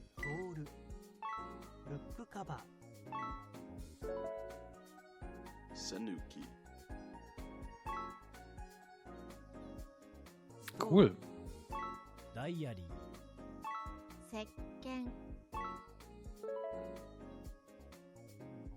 Haburashi. If you want to learn a new language but are tired of boring textbooks and 100-day streaks, then you need to check out Nountown Language Learning. The Spielerisch game lernen. features over Das ist 1,000 geil. most common words and phrases you need to master, and you can learn all the major languages like Japanese, Korean, Spanish, and more. Once you've learned some new words, you'll gain access to a ton of minigames to test your learning. 石鹸 レザーバッグ。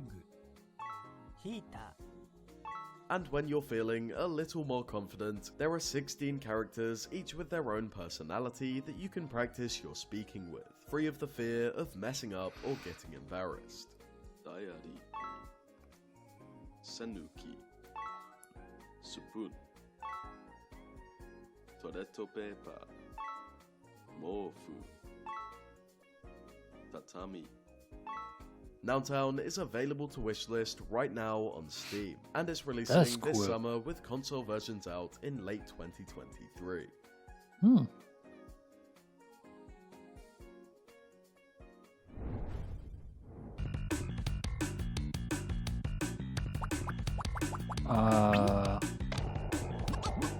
Froschkirby will skaten, oder wie?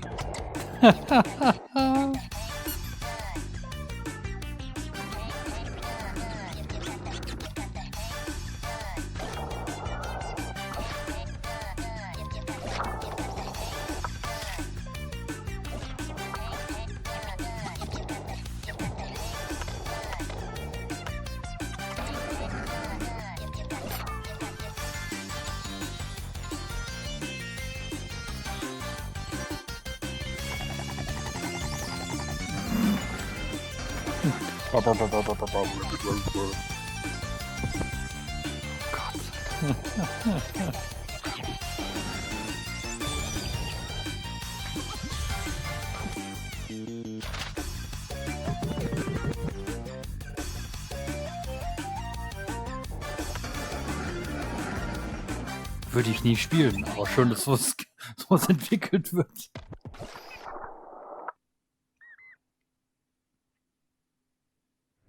Ja, cool. Alles skatet. Those games look so fun and cozy, very inspiring.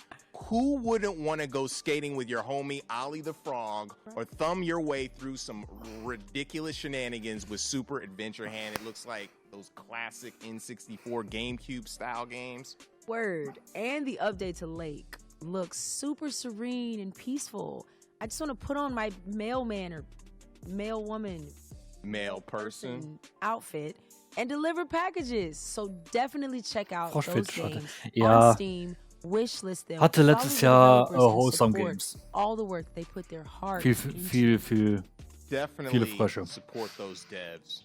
Keeping with the pace from the last segment, we are going to get into some narrative, story-driven games, starting with an adventure Der puzzle letzte game that Part, is charming as it is beautiful, and get into some cyberpunk noir with an update from the team developing Nivalis. Let's go. Ich hab die Hälfte bestimmt gleich wieder vergessen. Egal. Checken wir mal.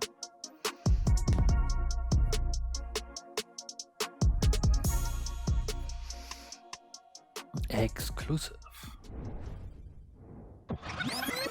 I'm bringing a basket of baked goods to my family.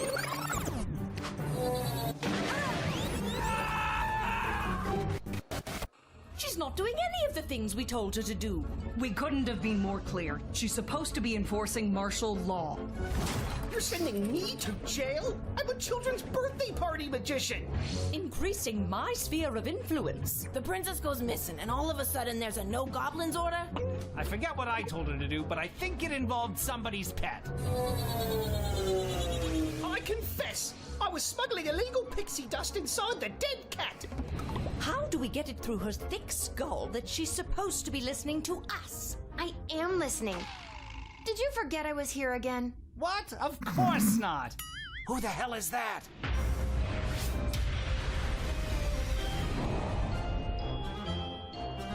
Okay, Lil, you got this. Schon The süß. day of the royal wedding approaches, but a change is coming. Will you RSVP for the revolution? I know you couldn't resist the chance to place an illegal sports bet with the old pal Fredo. Welcome to Garby's Emporium of Wonder. I did not slay 90 ballerinas to be denied entry by some freckle-faced babe. I don't want to be rude, but you seem, well, pretty baked. Absolutely. Oh, wait. Your name is Count Heinrich von Pyre? Yes. Why?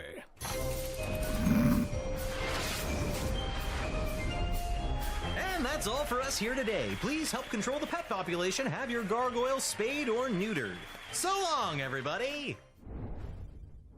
Süß. It all starts and ends with a girl, too small and inadequate for that world of ash, tar, and coal where she was born.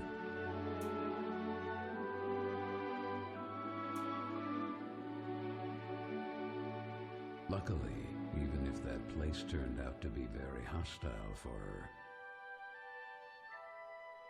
there she met Carol, until...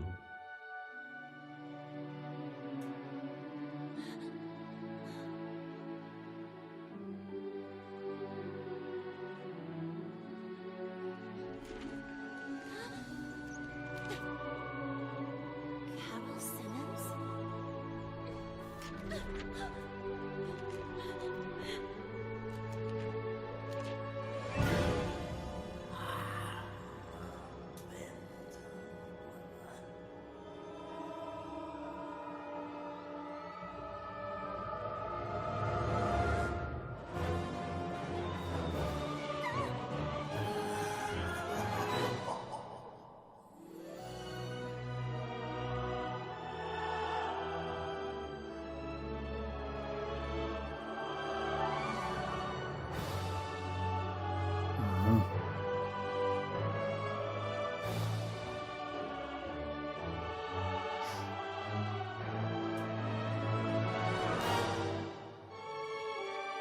Ist jetzt nicht mein Ding, aber war schön dargestellt.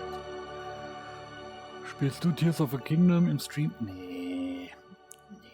Spiele ich für mich selbst. Ich werde da schon alleine schon eine dreistellige Anzahl an Stunden, aber ich komme zurzeit nicht zum Daddeln. Mit Tears of Kingdom. Ich sitze dann lieber an anderen Spielen.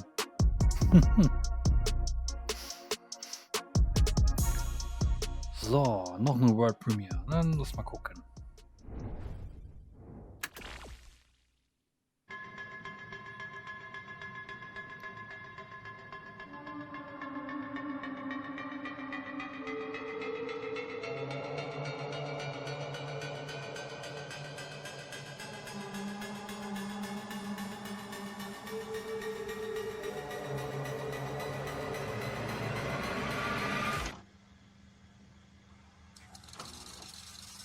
Zocken, sowas hat man doch früher gemacht.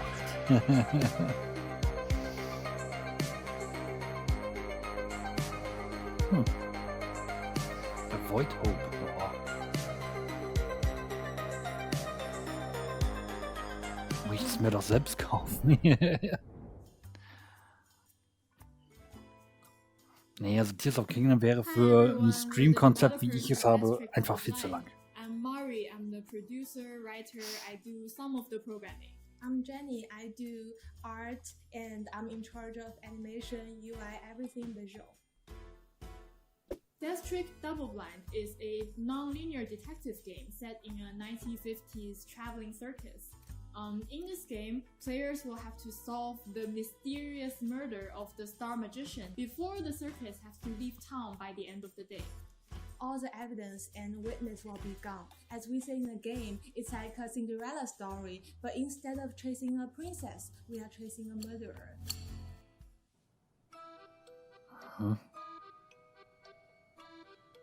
The idea of setting the story in a vintage circus came to us because we felt like it gave us a unique aesthetic. It will help us design memorable characters because they each have their own role related to how they perform Ja, in the circus. gibt's doch zu, ihr habt bei Phoenix Wright einfach die Zirkus-Episode sehr gerne gemocht. Colors theme Mochte ich zumindest auch to go gerne. with their personalities and also their own background stories. Aber sonst? In this game, you will play as two different characters. A detective that has been hired to investigate the murder, and a new magician who has come to replace the amazing Hattie. The player will have to switch between these two perspectives to eventually piece things together and come to a conclusion. In this game, we have a system what we call collection system. So with every information or item you collected, you can use them either to inquire or to contradict. What I love about this mechanic is the non-linearity of it. The story doesn't soft lock you until you find the right problem, so you are free to spot your own contradictions. And you can pick what you want to ask to whom and when, and you will pretty much always get a unique response. So each journey will be very different. The story moves forward based on what we call action points. So for example, investigating, inquiring, or contradicting might all cost action points. So once your AP runs out, this turn will end and you will switch characters and the game will move forward to the next round. So you might want to think strategically about which questions you want to ask and whether the contradiction you found is the right one. We hope detective game lovers will enjoy the mystery and enjoy solving the case in your own ways. We also hope you might like meeting these characters that we've come to care for so much. If that sounds like something you will enjoy, so please wishlist Death Trick Double Blind on Steam and go play the demo. Ja, ich sag mal so, die ganze Vorbereitung jetzt hier auf unser Sommer-Event, das hat jetzt sehr viel Zeit gefressen. Also auch zugeben, ich zocke momentan wieder Neptunia. Also.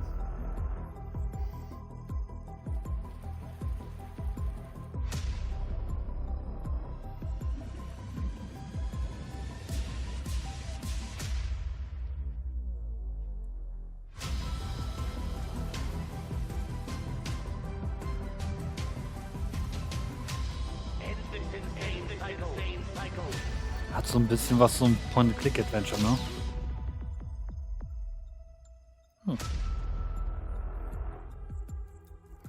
3 minutes to 8.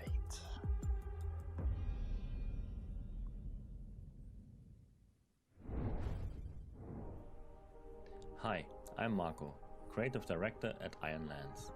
Today I'm taking you behind the scenes of Nivalis, the cyberpunk slice of life sim we are developing. Nivalis. Bonjour.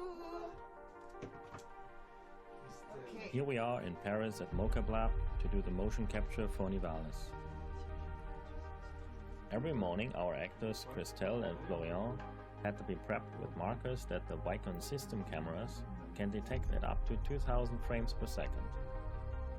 Characters play a vital role in the game. Your staff, the guests that come to your noodle bar, corporate security, gangs, and all the other people that you meet in the city. They all have their life, and we want their animations to be as true to life as possible. Das ist ein Haufen Arbeit, das zu machen. We also capture props like umbrellas, trays, meals, fishing rods, kitchen appliances, as well as how the characters interact with chairs, tables, bars, and other objects in the game world.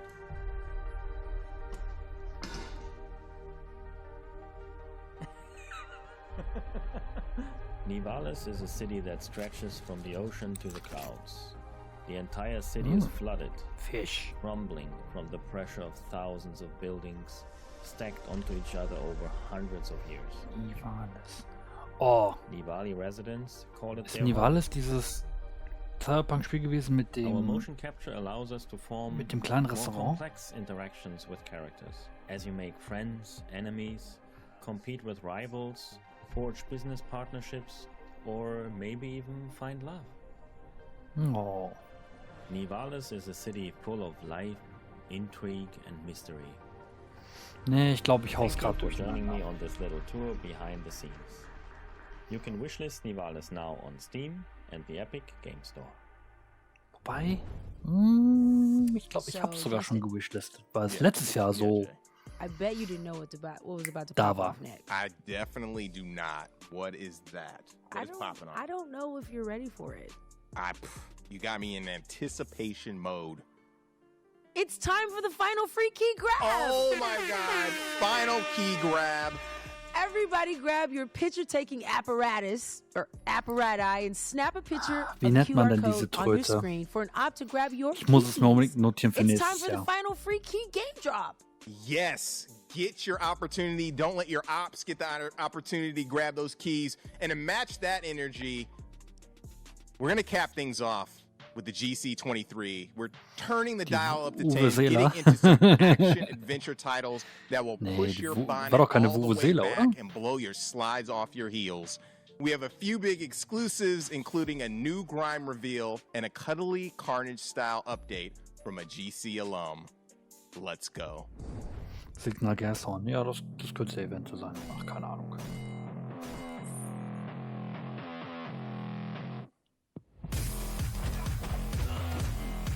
Okay.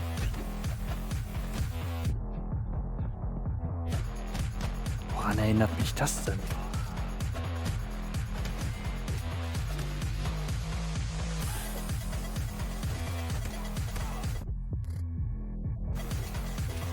Kung Fu NES? Nee.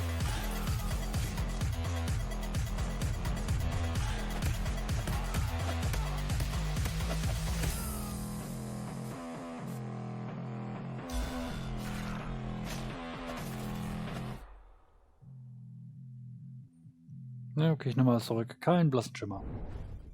Aber gut aus. World Premiere.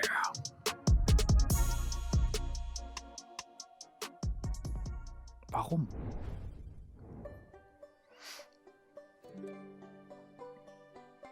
Holy cap!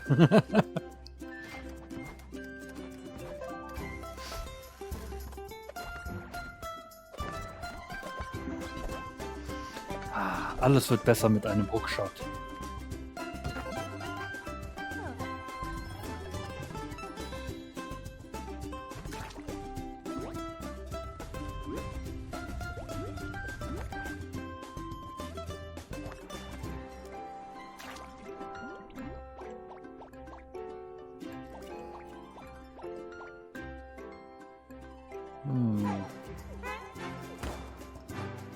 Das ist schon süß.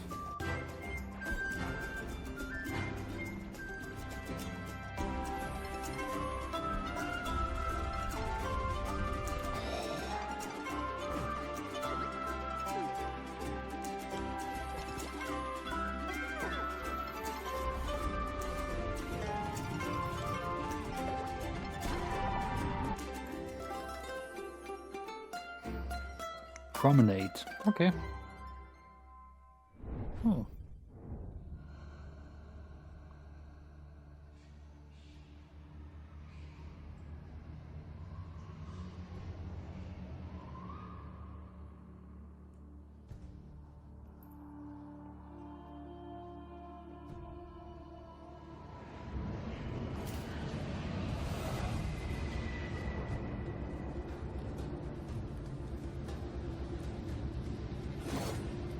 SingStar, ne? Erstens besitze ich SingStar nicht und zweitens kann ich es gar nicht streamen. Nur Ärger mit Twitch.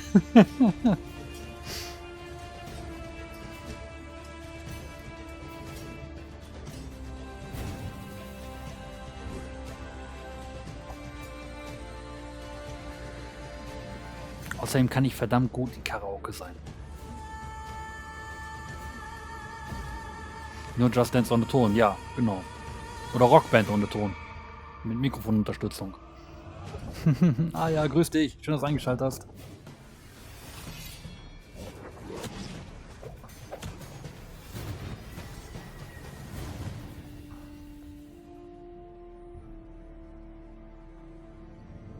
Nocturnal. Oh my. Also es ist jetzt schon too much für mich. Ich habe jetzt schon keinen Überblick mehr. Was alles so richtig gut war und was eher so meh.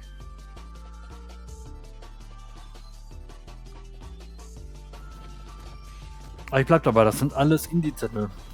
Da sind schon echt ein paar gute Sachen dabei. Das jetzt vielleicht nicht. Das erinnert so ein bisschen an Pillemann stinkt, ne?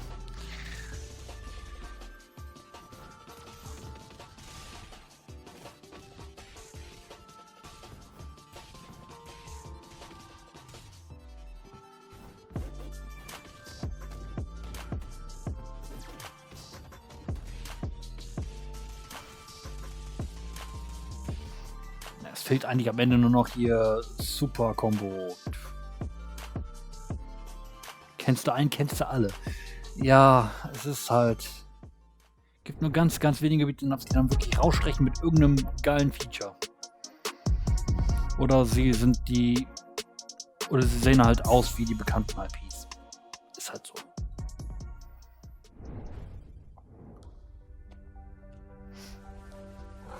Oh, Katzen-Content. Endlich. Keine Frösche mehr.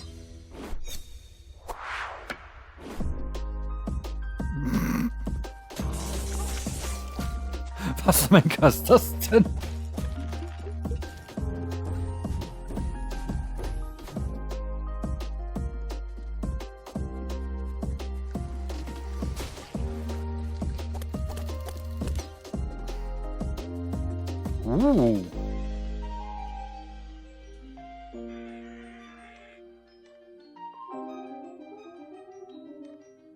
Oh, dieser Bababababab. Quatsch. Rede, Töne. Ach.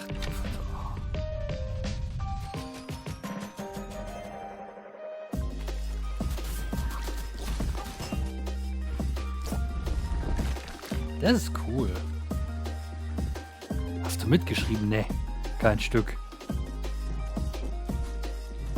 Absolut nicht. Aber dafür habe ich die Aufzeichnung. Ich werde es ja für YouTube fertig machen und dann packe ich meine Highlights dazu.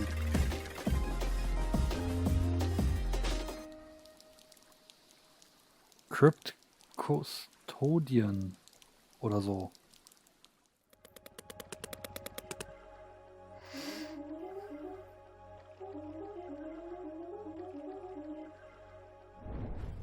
Hat ein bisschen was von, wie hieß es denn nochmal? Hier, Death's Door oder so. Kill and look cute while doing it.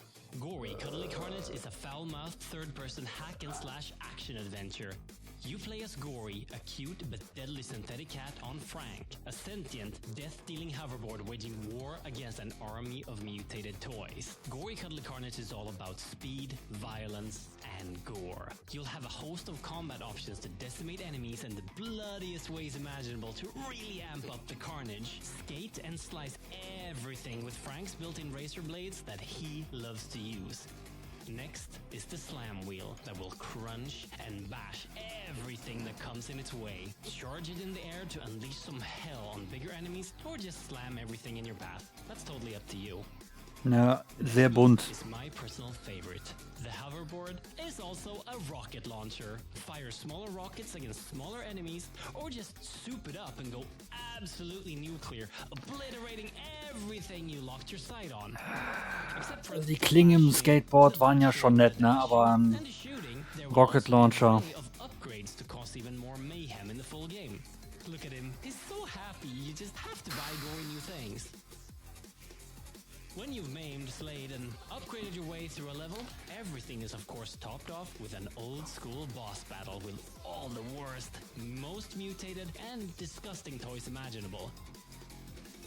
These sections of the game will test your abilities against waves of enemies that will be destroyed in hellfire and a flurry of blades. Heute ist Katze- und Froschtag. But beware, some of these mutant toys will not die so easily.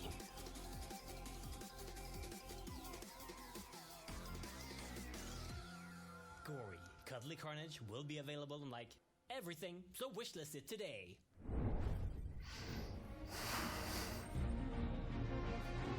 Kann man ganz schlecht einschätzen, ob es gut oder nicht gut wird.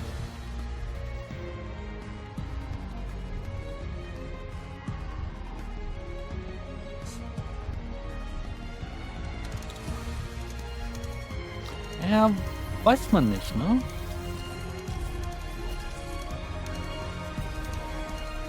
Bei vielen Trends habe ich gesagt, das verstehe ich nicht. Das Spiel ist hässlicher als die Nacht. Und dann ist es trotzdem gut angekommen. Abwarten.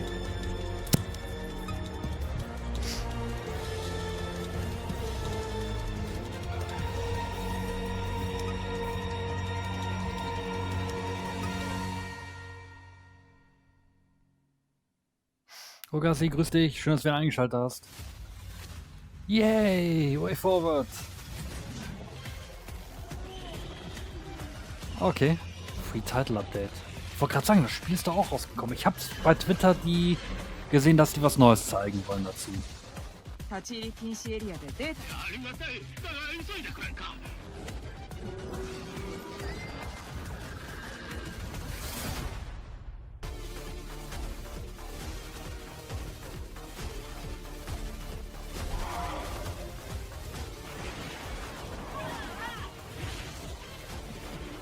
Boah, es tut mir ja so leid, ne? Aber das ist das erste Way Forward Spiel, wo ich sage, nein, danke.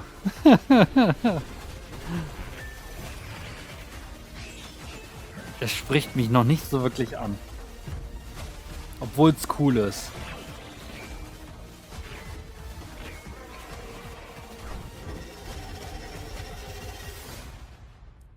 Coming soon. Yo, Corrupt is looking right. The whole fighting game season is gonna be right. The dawn of the Monsters DLC. Ja, genau, mir muss nicht alles gefallen, richtig. That looks so dope, and we've been following Corrupt for a long time. Shout out to Jesse. I remember showing Gory for the first time, and it's come such a long way. As a big fan of Grime, which has been doing those numbers, I know this game is going to be blowing up. That's our show, everybody. So many great games and creative vision. Thanks for watching and supporting the games, devs, and the development culture in general. Be sure to check out the events page on Steam, where you can learn more about all of the up-and-coming games on the show, play some of the demos, wishlist the games that you'd like to get notified about when they're available. Definitely show them some love through wish listing. It helps. Be sure to stay tuned for the Guerrilla Collective Publisher Spotlights coming up next, where our friends Freedom Games, Hype Train Digital, Tiny Build will be showing their latest wares. Sehr gut, das machen wir nicht. Wir zocken gleich stuff. nach einer Tomorrow, Pause if you're Zelda. in LA, we'll have over 40 games at Wisdom at our Mix in-Person Showcase, which will feature a live stream with our friends at Viz and the Completionists. More info on our website, MediaIndieExchange.com, and on social media. And next Tuesday, starting at 12:30 p.m. Pacific Time, we have another showcase.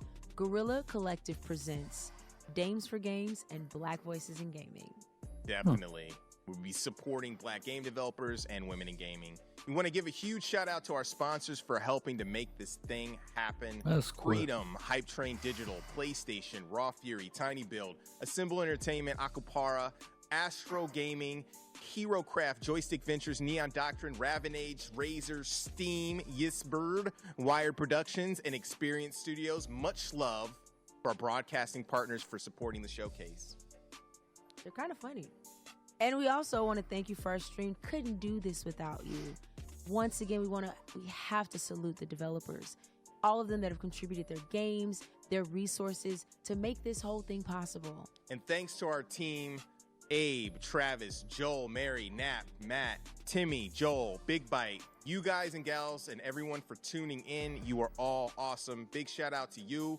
and thanks for joining us. Make sure to follow the developers you like through their socials. You can find the games on the Media Indie Exchange website. Check us out on Twitter at Guerrilla Naja, Collect. aber and das sieht everywhere jetzt hier else eiskalt at nach Guerrilla Ende aus. Ist Collective auch gut as so. well. And I like to say as well. You can also check us out on Ach, YouTube. stimmt, morgen and ist Twitch. I Feiertag, want to ne? thank my co-host Jay Oh, Watts. hatte ich gar nicht mal auf dem Schirm. Ich habe Urlaub. Where can we find out more about the Coexist movement? Für sowas nehme ich mir First off, Urlaub. this has been amazing. Meine Work-Life-Balance Thank dankt you all so es mir much. irgendwann. Find out more about Coexist Gaming by going to our website, coexistgaming.com.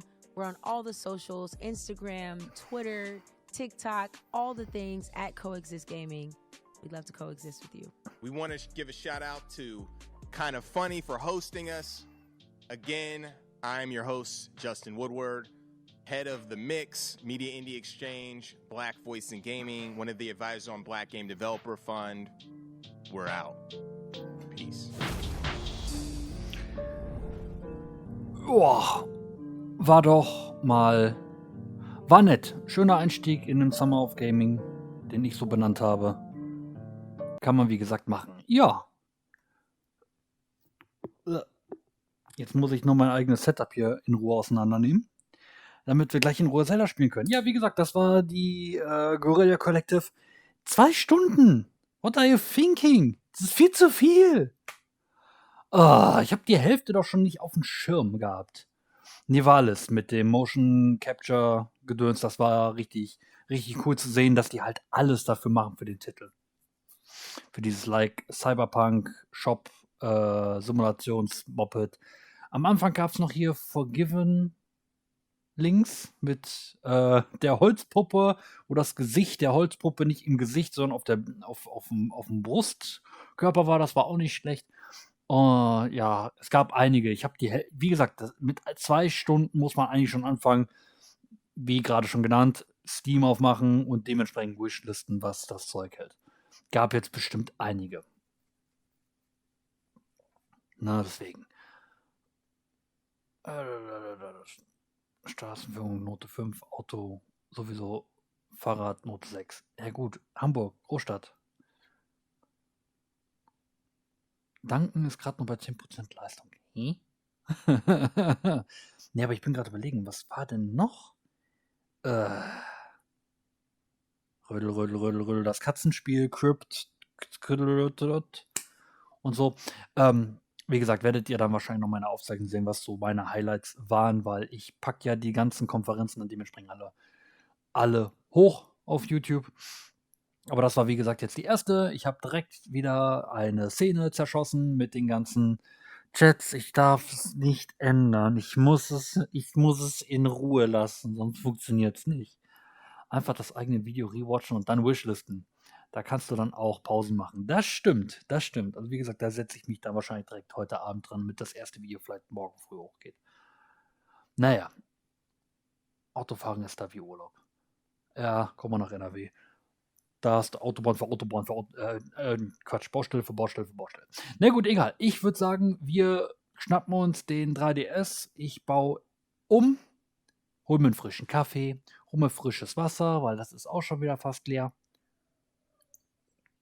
Und dann gucken wir mal, ob wir heute vielleicht Spirit Tracks durchkriegen. Sonst haben wir ja noch den Montag, wo wir noch einen ziemlich große Spalte haben, wo man unter anderem Spirit Tracks spielen kann. Gucken wir einfach mal. Na gut, in dem Sinne würde ich sagen, kurze Pause. Wir sehen uns dann gleich wieder mit hier The Legend of Zelda Spirit Tracks. Bis gleich.